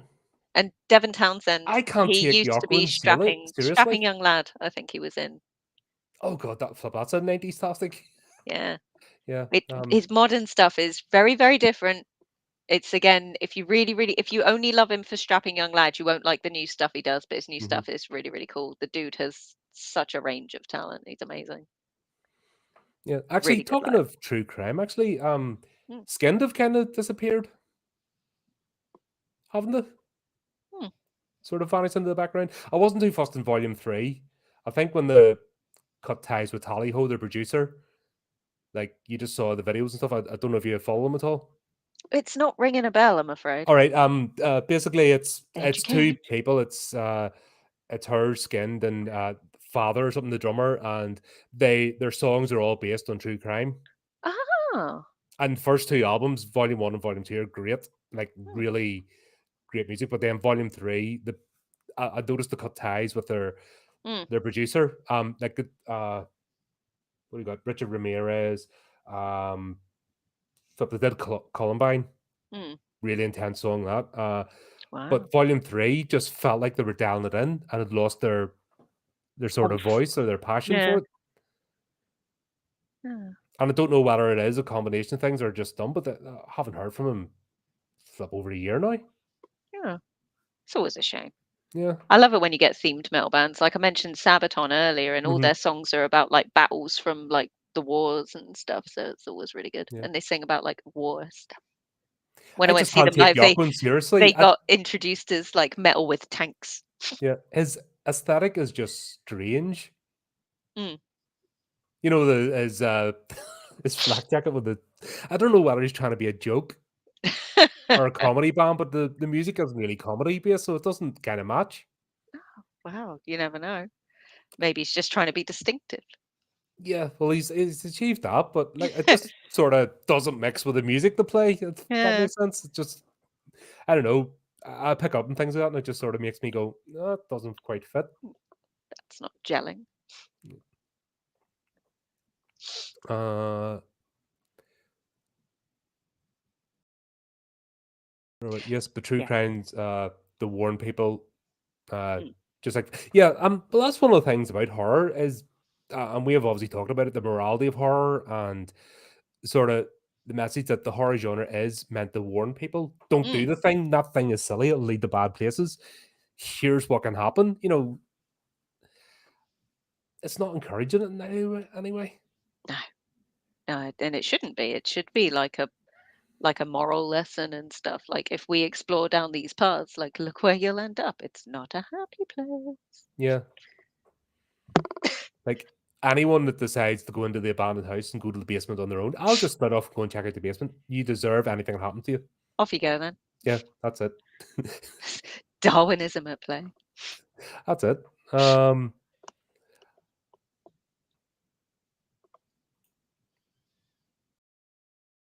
yeah. Yay! Oh god, I can't even pronounce it now. I've got it. On by no, on by hours. No, I need to look it up. Yeah, I was going to say I'd need to Yeah, Google. yeah, and don't use my singing to try and find it because Tom McDonald's awesome. Yeah, that's Ah, I will give them a Google. I've not mhm. heard of them. There's been like a couple of stories. Like The Outpost is a really great horror story. Mm, The soldiers basically and one of the Nazi experimental camps, you know, and basically they all died or they went into an alternate dimension, started come back. It was really grim. Dog mm. Soldiers, of course, you I love know, dog soldiers. absolutely right up there with American Werewolf in London, like one of the best werewolf movies. Yes. Yes. Ah. See, now I'm just trying to think if any of my friends haven't seen Dog Soldiers because that gives me a really good excuse for a movie night. Oh, you need to get them. You need to get them converted to that. Absolutely. Alien Earth. Have you been keeping up to date with that? I have not. That's coming out very soon. Ooh. Okay. It's FX is doing it. Cool. So it's Cool. set 100 years before Alien, Mm. and it's to do with it's the android race. It's the basically the different factions because the movies only really deal with the United Americas. Yeah. They don't deal with the Three World Empire or the United Peoples or Mm. Progressive Peoples, the UPP, basically the three main factions the world split up into. And I think the show's going to try and cover that a bit. That's one thing the role playing game has done really well. Free Yeah. League is take the Alien universe and actually make it Yeah, like a full expanded a universe. full expanded universe, and like you don't even need the xenomorphs really to play the game. Like it's just being in that world alone and going through Mm. the corporate shenanigans and stuff, and just the world itself. Yeah, But yeah, if you I love it when we get stuff like that in like universes where it's all based around like one thing and then we're like, if we expand it a little bit, look at all these other fun stories we can tell. I think that's what frustrates me about the Alien franchise is they couldn't get past Ellen Ripley. Mm. They couldn't get Yeah, past her, and even now they're not making new films. They're retreading over the same ground and twisting themselves into knots, and it's like, do what are not you get me doing? started on like remakes and like live action remakes of like animated films and stuff because no, no. We'll be Oh, here all night and it's oh already god. like 25 past 9, so no. Yeah, they're gonna do Akira. Live action. Yeah, they're gonna make a live action Akira, and I'm like, no, They did a live action Attack on Titan and I had the exact same reaction. I really? was like, "Fucking why?" And then I saw it and I nearly wet myself, so I was like, "Okay, that's why." It's like a Power Rangers film. It's great. Oh my. It's great for the wrong What are the reasons, giants but it's naked in it? still great. And they're like Is it like really Nosferatu? they're like big foam monsters. It's marvelous. Not for the right reasons. It's not marvelous because it's like a really good adaptation. It's marvelous because it's shit, but it's uh, great. probably not It's even so Toho fun. Studios, 1950s Toho Studios, cheesy. Oh god, maybe. Maybe actually. It did remind me of like when I was growing up watching like the old Power Rangers thing. Oh god, I could never Yeah. understand what Power Rangers was. They started off in the city, Like with Ivan and then they Ooze. did flippy spinny stuff, and then they're both in a canyon in the Megazord and stuff. I'm Yeah. like, how did you get from there to there? It doesn't matter. It It's just does great. matter. It's just fun. Oh, it's Oh marvelous. god. But Ah, yes, so what do you know yeah, anyway? I would Yeah, hiss. well, Uh, we're covering a lot of horror anime. We're Yeah. doing Gilliman tomorrow. Ooh, cool. So, and there was somebody released an article about the controversial anime series because of blah blah blah. They never even you could tell it was a copy and paste article. Never Mm, even watched the things, but they yeah. just added to my watch list. I'm like, oh right, have I not seen that one? Oh, we covered that. We covered that. You know, and I went through the article, and you just that's another thing that like horror gets absolutely panned, but people don't understand the genre. Yeah. Yeah. Anime gets panned. People don't understand like the medium. Also, I've just noticed in the chat, Vampire Hunter D was the first anime I ever saw. It was great. Loved it. The Oh my second one, god, that was particularly, Bloodlust, was beautiful. Bloodlust is better. Oh Um, yeah, the Vampire first Hunter one's D was fun, bonkers. but Like Doris is thick as two short planks. she's brilliant though. She 30 does the seconds. job. I've She's just such met a you. beauty. Do you want to go at it? But Bloodlust was just beautiful. It was absolutely gorgeous to look at. I haven't watched it in ages. Now I have to rewatch it. I found an emulator for the PS1 game. Oh, well done. And I'm like, and I started moving about and stuff. And I was going to stream it, but I'm like, it's proper PS1 clunky and slow. And doing that sort of game on a PC doesn't work. Yeah, yeah. If you want to, I think I swore the most when I played Resident Evil. That they released that in Steam, and I started playing it. I'm like, he's got a big fucking knife. Stop it! Why haven't you stabbed it? Even look at the size of that knife, and it's like, 20 minutes later. yeah. And like, oh, I'm dead. What the? And you're just boom, boom, boom. I broke a keyboard actually. I had to get a new keyboard. I'm like, Oh dear. See, I've got a few games on the PC, but like mostly I'm a console tard, so I tend to do a lot of my stuff on consoles. And again, mhm, like Legacy of Kain is my total obsession from when I was like 12 years old to like today. And I'm so pleased they re-released Soul Reaver 1 and 2. They did like a remaster of them and mhm. they're on the consoles again. And I'm like, yeah, I can play them again. Because it used to just be PlayStation 1 and 2. And now it's PlayStation 5. I'm like, yes. They got it. They got out of the way of that. They were letting their consoles be back compatible Yeah, they stopped up to that. PlayStation 4, and then they tried to stop it and go uh completely cartridges and stuff, and you're like, why are you doing that? I was sad. They're all trying to get into the subscription model, and yeah, like the Xbox was doing that, and you're just ripping people off. I know, but like it's the way you have to play some of your games. So I confess I do have like a PlayStation Plus account Mhm. because I'm like, I want my game. I know I'm like probably like you say being ripped off, but I want my games. I need them. Otherwise I'll be sad. Yeah, I'm not a gamer, and I've proved it many, many times in this channel. There's evidence that I'm not a Um, gamer. I'm still utter rubbish. It took me ages to get through like Alan Wake 2, but still I really enjoy it. I love it. It's how I uh, relax. It's my chill time. I heard that wasn't great. I A loved lot of Alan people Wake complained about it. 2. I I don't know. I really haven't played it, enjoyed it. I really, really liked it. and I don't want to watch the show because Pedro Potato Head's in it, and I can't stand him. There's a show. Yeah, They're doing an Alan Wake show. That doesn't no, surprise it's live me. action. They've already done the first season. Or it's on Netflix, I think. Netflix or Prime, one of the two. I am gonna I have to think it's Google it. Netflix. Oh. Are you thinking of The Last of Us? Because Pedro was in. He was that. He was Was Joel it? in that. Oh shit! Sorry, Yeah. No Sorry, I'm worries. confused. Sorry, Last of Us. Yes, that's the one. Yeah. No worries. No worries. I was like, if there was an Alan Wake show, I'm sure I would Oh know right, no, about it. no, but they complained about Alan Wake as well. That's right. No, because The Last of Us Part Two, they're Yeah. A everyone lot of panned that, people did hammer that one. Yeah. I've and not played that. yeah, So Alan Wake too. That's right. There's people not happy with that, but I've never played, so I don't have an opinion. it did really well, and it's fun. And Sam Lake is fun. I Yeah, like but like I Sam said, Lake. I can't make it. If I Yeah. haven't actually experienced something, I'm not Oh gonna no no. jump on and go, oh, blah blah blah. Mm. I can just say there was just talk about it, but can't be invested either way because I don't This is know. it. You don't know. It's cool. Fair play. Shut up, or mocking me for Castlevania. My attempts at Castlevania 3. Oh no. Another one I found. Castlevania is amazing. Could you not get up Yeah, the but I'm stairs? not. That's the thing. The game might be, but I'm not. God, there's this other one, and I could not. It was a set of scaffolding, and I mean, I just couldn't.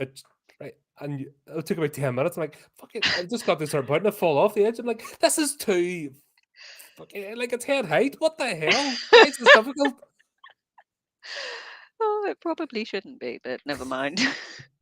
I do that so often when I'm playing games, and I'm like, I really can't get past this bit, and then my husband will turn up and he'll just pick up the controller like that, da, da, da, da, and Yeah, it's like, yeah. So why couldn't I do that? It's yeah. handy having him around. But you have to admit, some of my best character moments are when the dice rolls go really bad. They're the that most fun moments. that's it. I am cursed, and it doesn't matter whether I roll high, roll low. That's it. I'm gonna do the opposite. But When we were playing our last D&D campaign, I mhm, cannot remember the name of the fish people, and I should know this because I'm a big Lovecraft fan, but I can't remember them. Oh God, uh, they're supposed to be really easily led. They're oh, very they're religious. a branch off from the elves, aren't they? Maybe? I think they are. I know I what you. can't remember the little fish people who are like they're always worshipping something. Oh no. I know what you mean. But They're probably banned now. oh no, they're still there because they turned Oh, up they in allowed? Baldur's Gate 3. But we were trying to trick them. Kuatoa, thank you. There we go. Yes. Thank you for being my brain today. Um, but yeah, so we were trying to trick them, and I had this whole elaborate plan in place. I'd managed to like Shanghai some of my fellow players into going along with my terrible plan, and then I rolled a one. My terrible plan was a terrible plan because I rolled a one, not because it was a terrible plan. It went very wrong. But that's a I don't get people to throw their teddy bears in the corner when it goes badly, and they don't just go with it and just accept the Well, this was disaster. it. I was like, this is going terribly, but I'm going to flip and well role play into this. Yeah, it's like when you're trying to roll persuade or something, you completely mess it. So you just start getting super aggressive at the NPC because that's the way you've come across. So you just go with it, Yeah. and then you get kicked out of the place, and they call the police, and then you're on the run, and you go with that, and that's part of the fun of it. This is it. I rolled a really low perception in one of our games, and I picked up a very large urn thinking that it was okay, and yeah, it's fine. It was one of them moments where like the DMs turn around and goes, yeah, there's no traps that you can see attached to the urn. And I was like, well, Oomph doesn't think there's any traps. Oomphl's gonna pick up the urn and try and leave. There were traps. Oomph had the urn, all these traps are going off, and I was like, yeah, well, he's just gonna flip and leg it then. Mhm. Off he Uh, went. the thing He that very frustrates nearly me died. about D&D players is the meta game a lot. Like it's more about what the mechanics of the game than actually the role playing aspect of it. It's way more fun when you lean into the role playing more than the Mhm. mechanics. Again, you Yeah, tell a better story. yeah. Once it goes into a dungeon crawl, you can just see them all getting excited, and then I just start to. Yes. Like, oh, why? And if you don't play a combat character, Mm. like that's it, you're stuffed. Yeah. Yeah. Oomph was actually my last combat heavy character. All of my other characters since, like my Cthulhu character was a very weedy pharmacist. My Hmm. vampire character for our next roleplay vampire game is a massive nerd. He's got no social skills and no combat. He's all Hmm. mental. So it's gonna be fun if we get into a fight. Yeah, but isn't that not the conversation though? And the whole point of session zero This is it. is that right? This is the sort of character. Is that going to mess up your this particular scenario? Yeah, And if the yeah, answer is yes, then okay, you park that just character just and use tweak another him. one. Mm, No, but even if you want to use that character for another time, you can park it. You know, you put the effort into it, yeah, yeah, my which I can understand why people throw their teddy bears out of a corner mm, with Vampire because the character making process is really involved. yeah, my dude's got And like a whole detailed backstory and yeah, stuff. We've not even played a game yet. yeah, half the times, like well, Cthulhu, for example, I know the characters are so disposable that I don't bother with the Yes. backstory because it's like it doesn't matter. It's going to meet the monster with tentacles. And it's going to go wibble and die, and so be it. You know, I put so much effort into my first Cthulhu character and he died in like the second session. I was like, God damn it. that happened to me with Alien. Actually, in fact, that was one of the thing. Character Cham. It was one of the like most notable deaths because I went left instead of right down a corridor, and I didn't listen when the mother went, "Are you sure you want to do that?" and I didn't pick up on it. Oh, of course, why? Oh, yeah, yeah. Oh, no.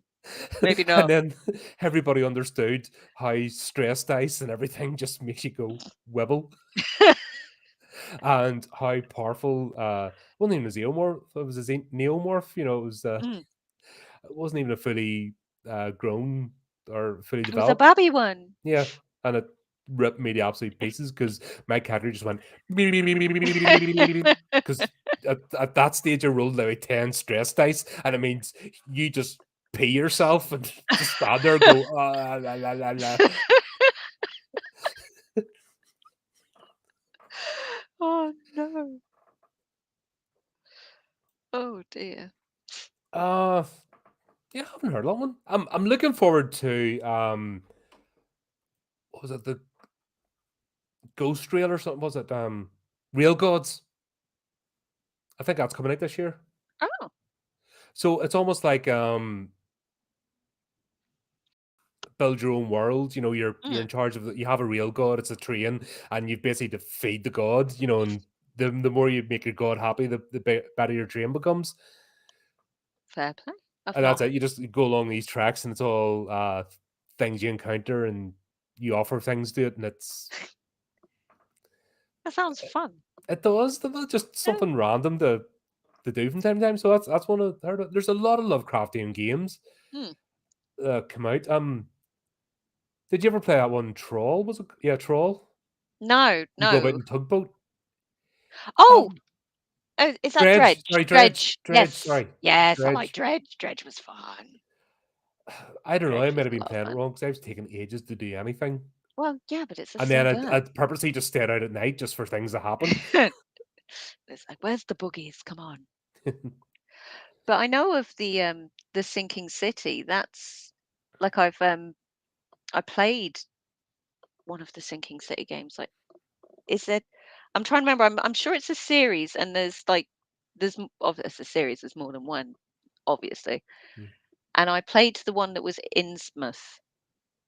Like it wasn't Innsmouth because copyright stuff, but it was basically Mhm. Innsmouth, and that was really fun. That was good. And I think they are bringing out another one. I've heard they're bringing out another one. I don't know a lot about it though. No, cool.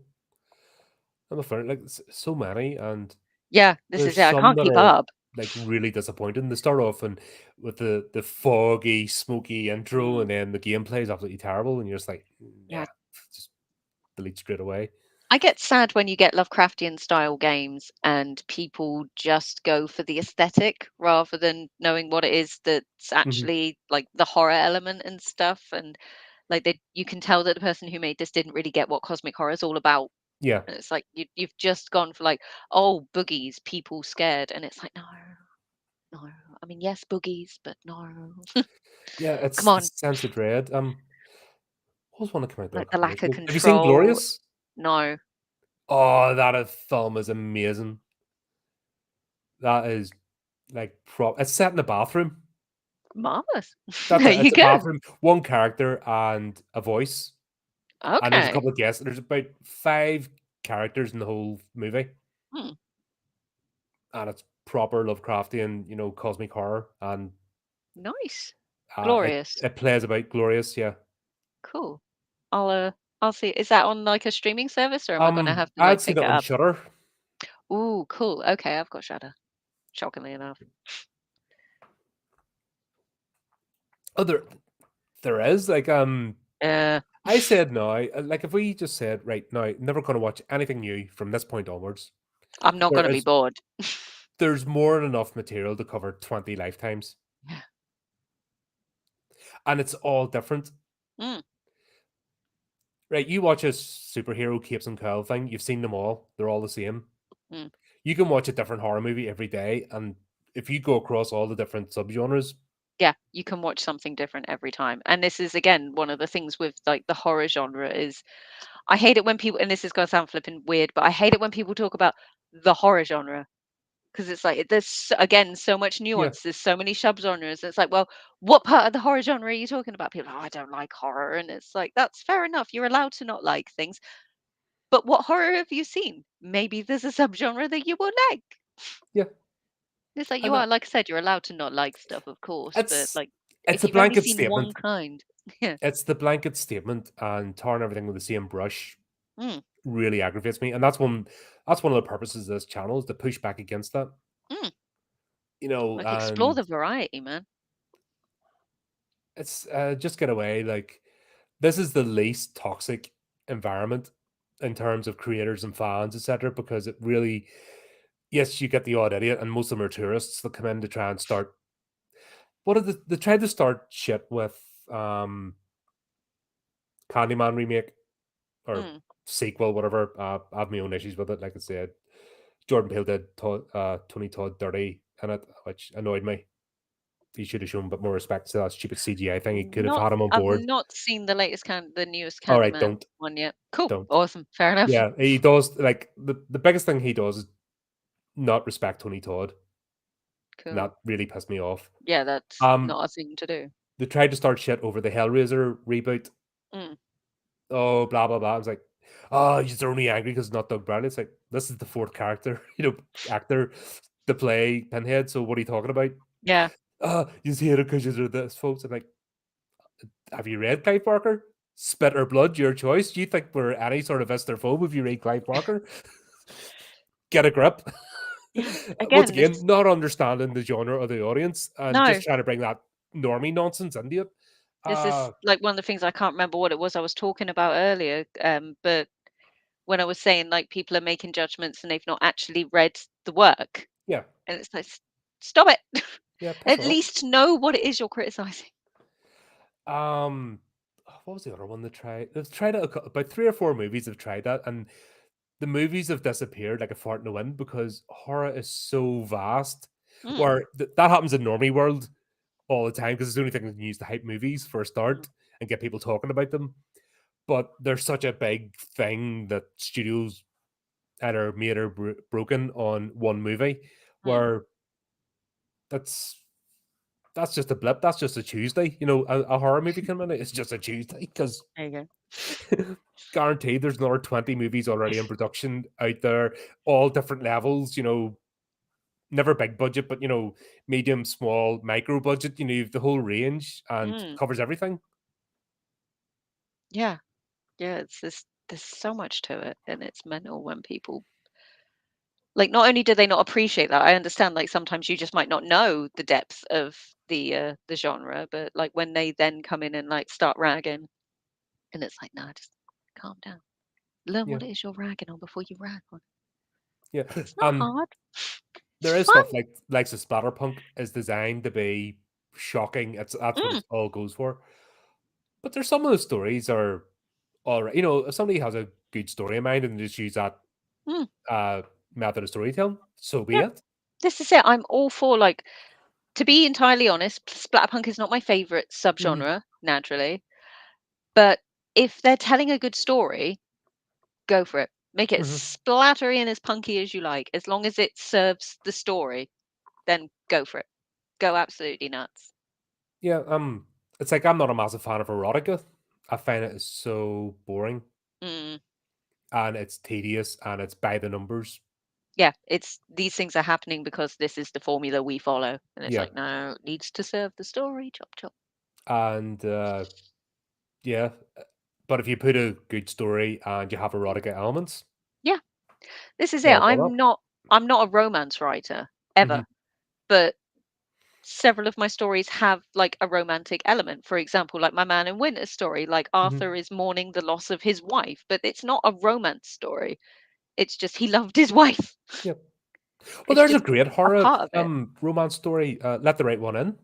Oh, yeah, that was so good. That And was that is a really good. proper romance story. That Mm, is about love, but that covers God. That covers everything. There's pedophilia. There's serial killing. There's genital mutilation. it's a hell of a story. It's like it is dark as dark can Mm, be, but at the end of the day, it's a love story. yeah, and everything in the story is there for a reason, and Hmm. that reason is never like, "I'm just here to, like, shock the audience or something." It's there to serve plot, and if it serves plot, then it's got a right to be there, and it's good. Yeah. that's the thing. It's the shock jock stuff. It gets Mm, old very, very quickly because yeah, you always have to ramp it up, this is it. and you end It's up hitting a plateau, and you've nowhere else to go with it. I get so bored when you watch a horror film and it's just jump scares. I'm like, you do not know the difference between horror and being startled. Blumhouse is notorious for Yes, yes, they are. They bloody well are. I went to the theatre a while ago to see 222, and it had been raved and raved about, and everyone was saying it's really good, it's really scary, it's great. Every time they did a scene transition, they would dim the lights and have a really loud scream. Didn't serve the plot at all.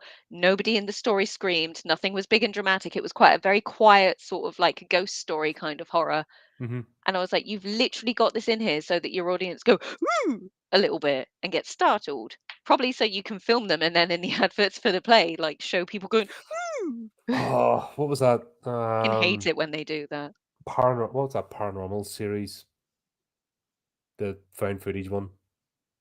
Oh, There's about 90 of them now, yeah, this is it. So when you and say it's the all done in paranormal green series screen. that's found footage, I'm like, which one? And that's all the show is the audience going Yeah. overacting, and you're like, for fuck's It's like you've just made people jump.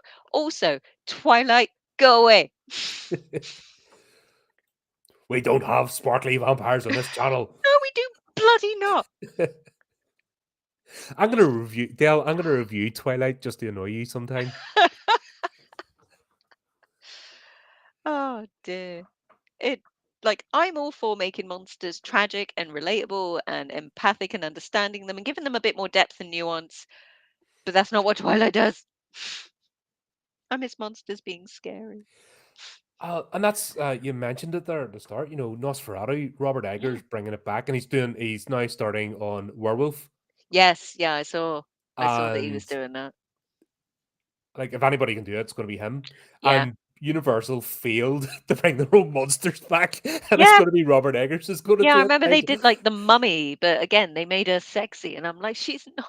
They're not sexy mummies. She's corpse, not sexy. and they had Tom Snooze in it. Oh It's God, just yeah. like, Don't why? don't get me started. Don't get me And started. then I can't stand. I didn't even watch it, I think but Dell's gonna leave you, by the way. do Dell's like, bye. you know what? There's some sacrifices if it's between you, Dale, and Sparkly Vampires. I don't know. You're not making a good argument. I picked Dell. 100%. I'm with you, Dell. We'll start Yeah. our own channel with like blackjack and hookers. It will be great. Ah, dear. But Nah, yeah, I that's liked even the thing. Even Nosferatu with because even with Skarsgård was scary. our team here, we don't all agree and we fight the bet out and stuff. But Mm. it's there's none of this idea of there's you must like this one thing and that's No. it and blah blah blah. It's boring. No, what was that one? The Invisible Man with resting bitch face. I do not like her. She That's annoys me. so mean. No, she was in The Handmaid's Tale. Yeah, I know. I can't remember her name, but I know who you're talking about. Yeah. Oh my god, that was shit. God, I Did you watched did you clips see Longlegs? Speaking of like and arresting bitch face, like the lass in Longlegs was so unlikable, the main character, and I was like, yeah. come on, I want to root for you, Here's the problem that they and I tried to sell can't. it as Silence of the Lambs, and it wasn't that story. And Dell, you're lying. yeah, Dale's one of the ones that stitched me up in the past. Oh, you'll really like this movie, and then Full of lies. there's evidence on this channel of me just crying, going, "Why did I watch this? Fuck you all." I'm taking my teddy bear and I'm going. I'm not playing Oh, anymore. spit my As I get dummy out. laughed at. I think I have the most sadistic audience out there. Oh, there you Like go. just love inflicting pain on me. Here, watch this But one, Colin. what do you expect with this channel? Yeah. I wouldn't have it any other way. Nah, it's fun, man. Who wants sycophants? That's boring. Oh, God, very, very Which is like you boring. said in the indie horror scene, you see some people like that. They're trying to gather a little gaggle of Oh. hangers on, and they've done one short story, published it in about 10 different things, Yeah. and they don't even try, but they wanna be the big ding dong, and you're like, "Get a life." Yeah. Yeah. "I'm I'm the admin in 5 Facebook groups."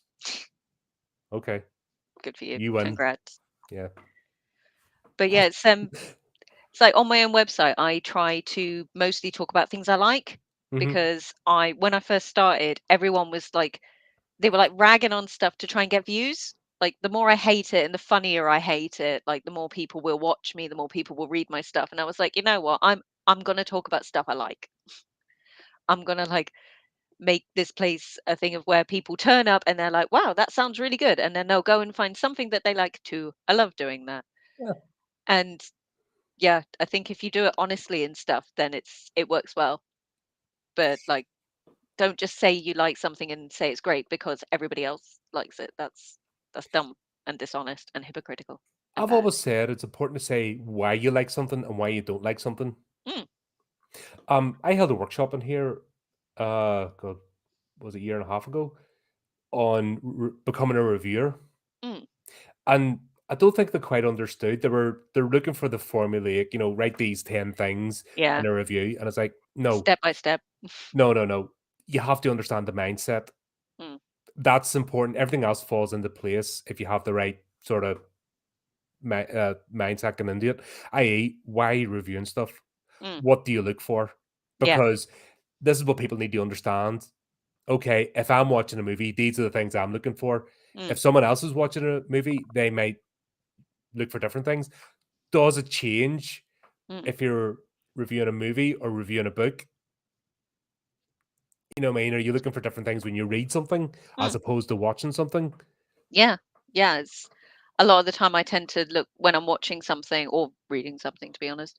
I look for things like good character development, like are the characters believable? Are the way they act in keeping with the character that's been established, or are they like going off the rails and being weird? Because these are the things that I enjoy about a good story.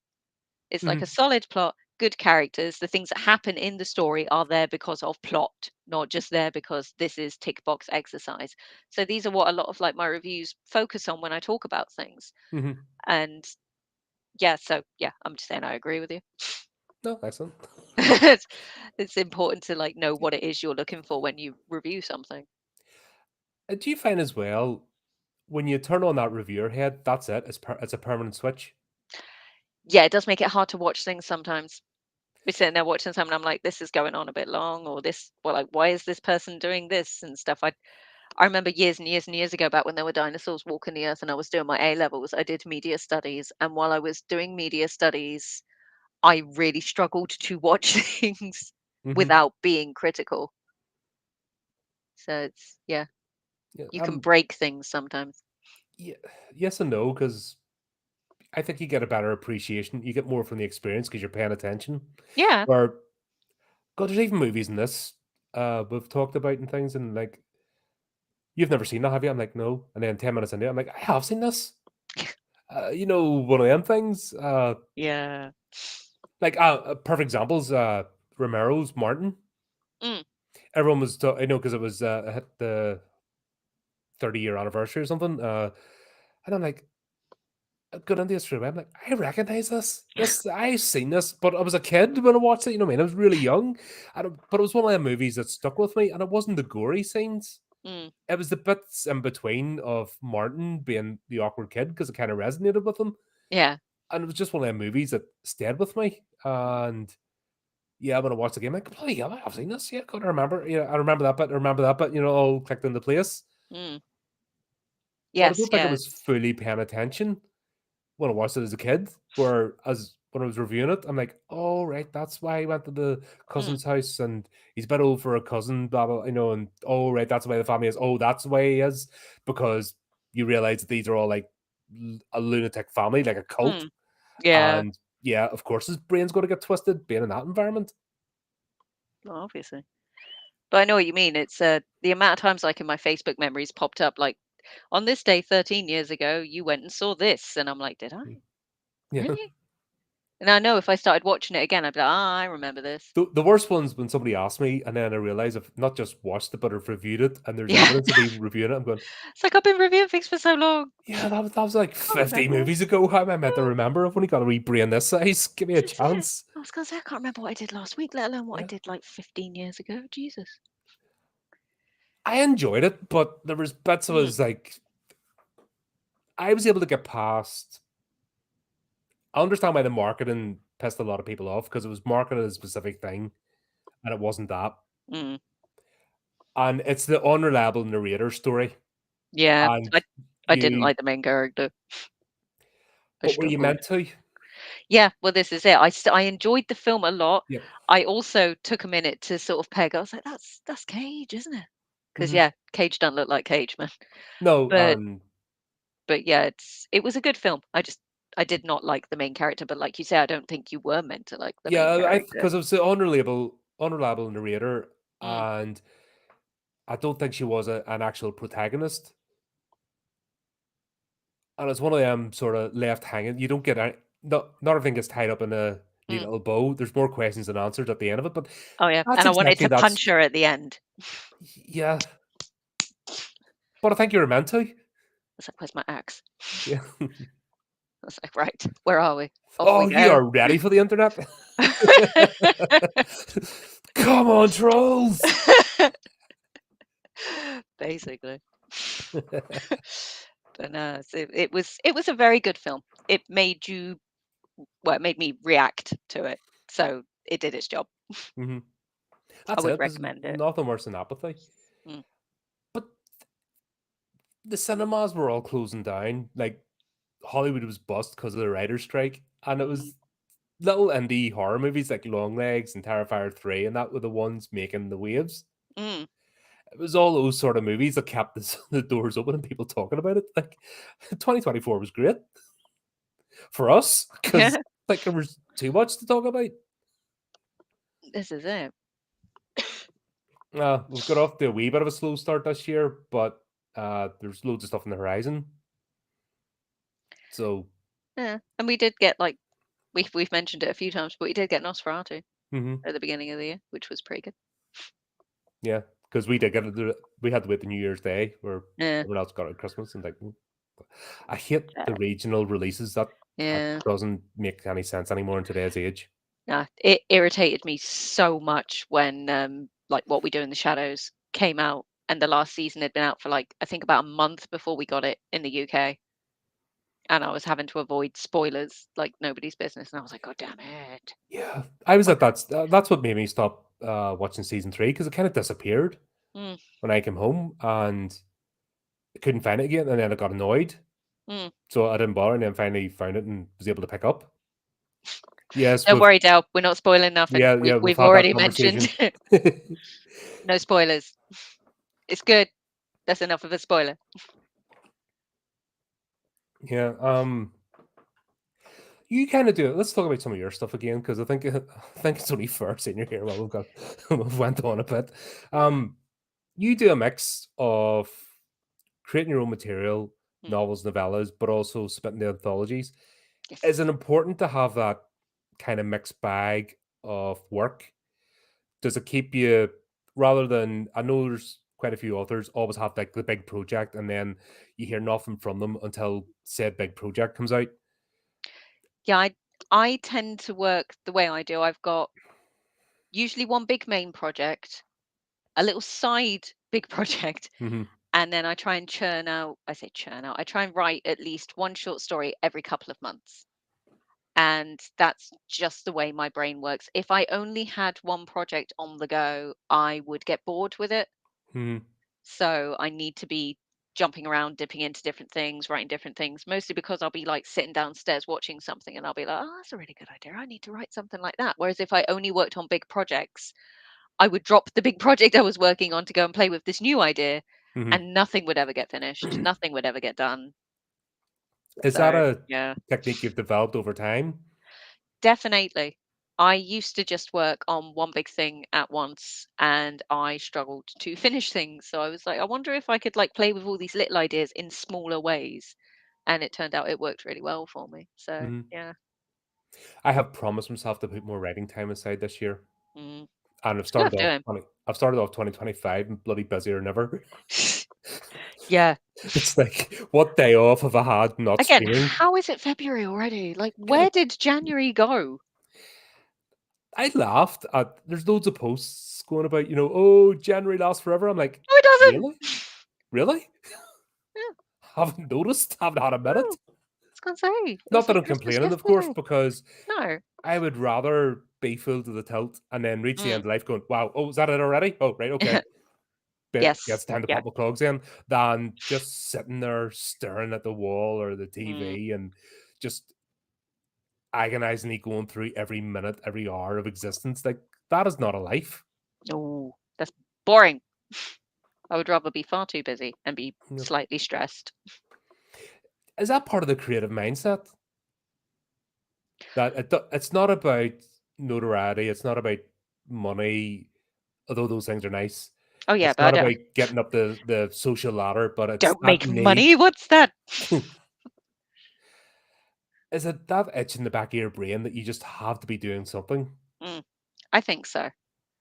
I really do. I can't imagine going for a few days without writing something. Like it might not be good, it might not be long, but if I didn't write something, my brain would itch Mhm.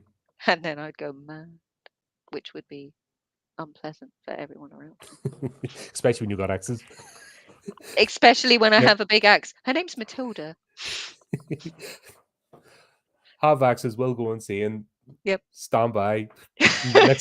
Next true crime story right here. Just Oh waiting. dear. Oh no, no. Also, the type of stories you have quite a Any mixed future bag. policeman, that's not an axe, it's a prop.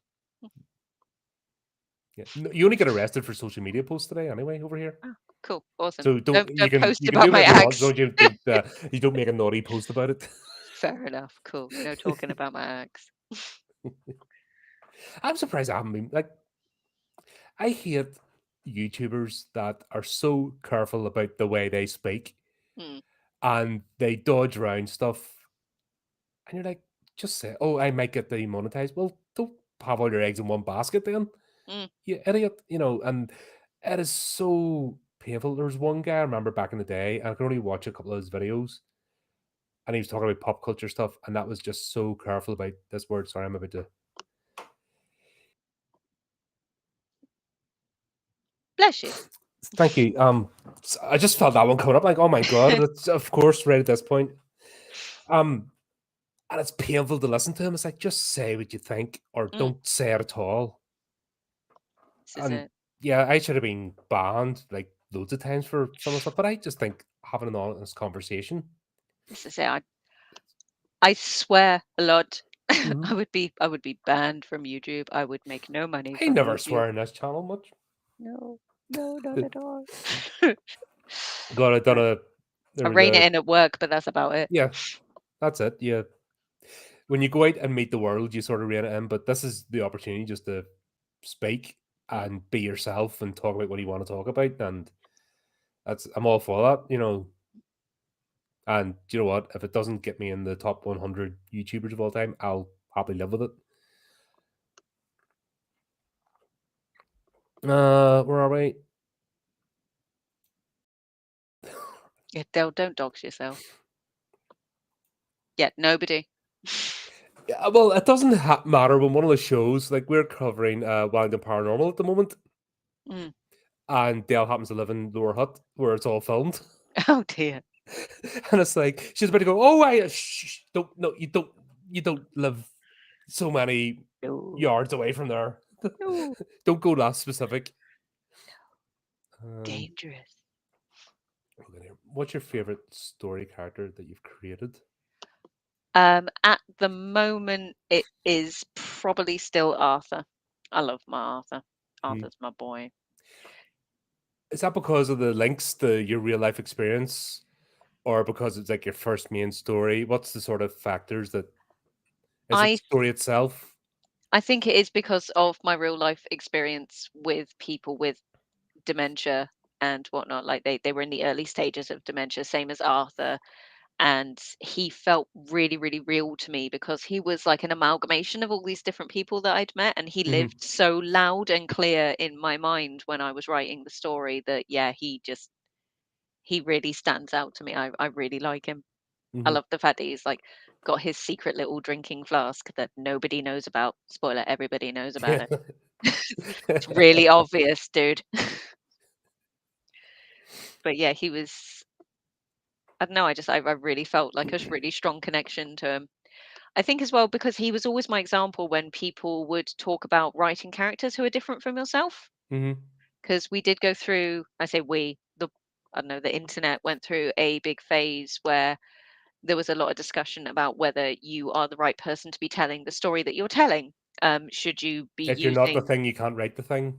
yeah, kind of very similar to that. And I was like, that I think there has to be a lot of research.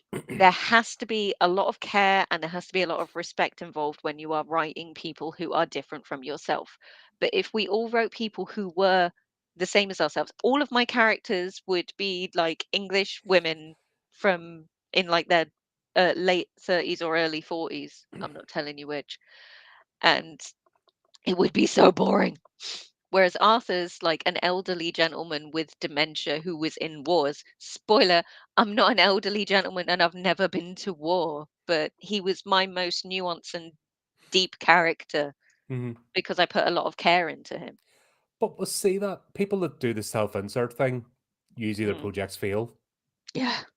and It's it's a so very painfully amateur obvious. thing to do. It's like, I think a lot of writers, especially when they're first starting, fortunately, I started when I was like 13 years old. Hmm. It is usually your go-to kind of character is like, oh, I'm gonna write a story and this person's gonna be called like Dave, but secretly it's me.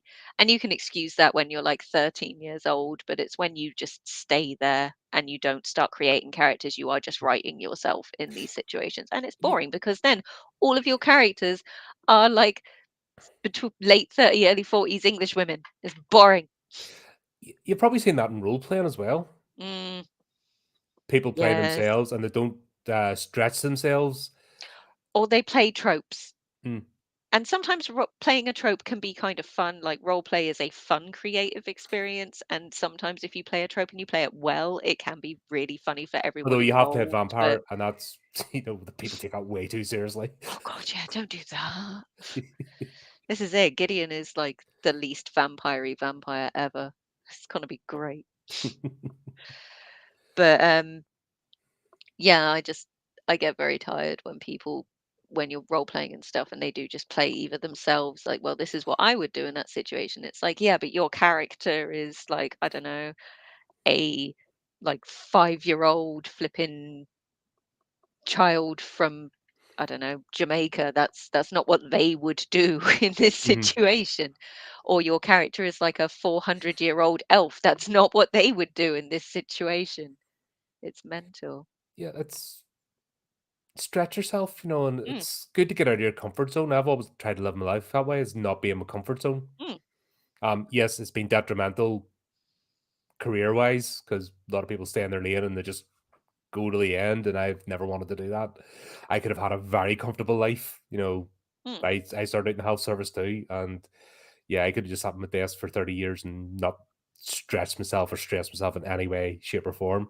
But I've seen the people that around me that were like that, and I always swore to myself, no, not for Yeah, me. And this I've is it. always pushed the boat out some way or tried something different, and Mm, uh, might succeed, might fail, but at least I'm living life. That's my mm. philosophy. If you live your life having never failed, then you haven't lived your life. Hmm. But yeah, I did the same thing. I started off in the legal profession and I saw everybody around me and I was like, I do not want this. And then I buggered off. And now I'm a data nerd and I'm happier. So hooray. Excellent. Also, Um, Arthur is not a serial killer. Arthur's a lovely boy.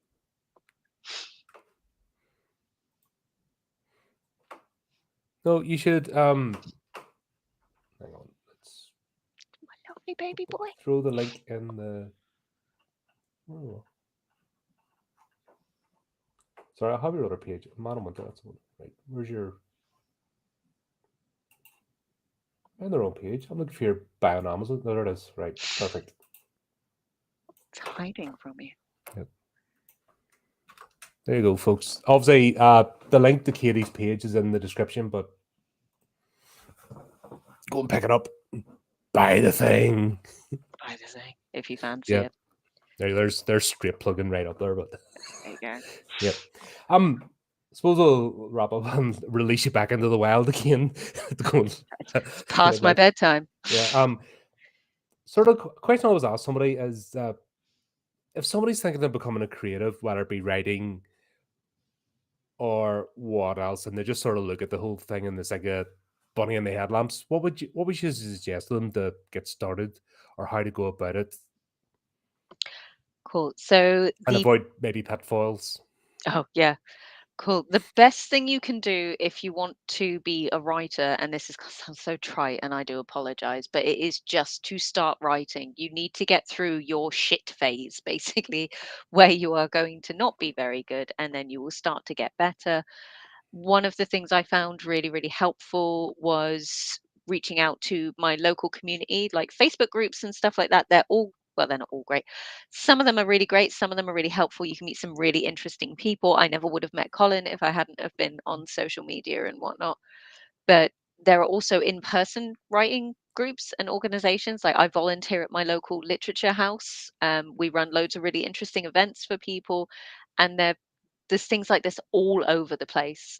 Nawe, which is Nawe, is like another example of a really good writers group. It's like all over the country, it's everywhere. So basically, do some research, go online, find groups, find local groups, find ways to get involved in the community, and just keep practicing writing.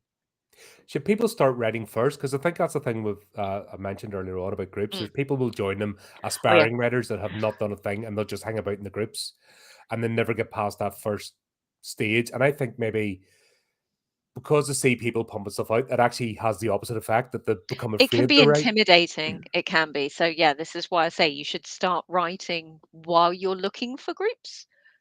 You're never gonna be like nobody's Stephen King when they first started. Even Stephen King wasn't Stephen King when he Mhm. first started. He had a railroad spike full of like he used to put all his rejection letters on a big spike and then it fell off his wall. So he got a railroad spike because it wasn't big enough.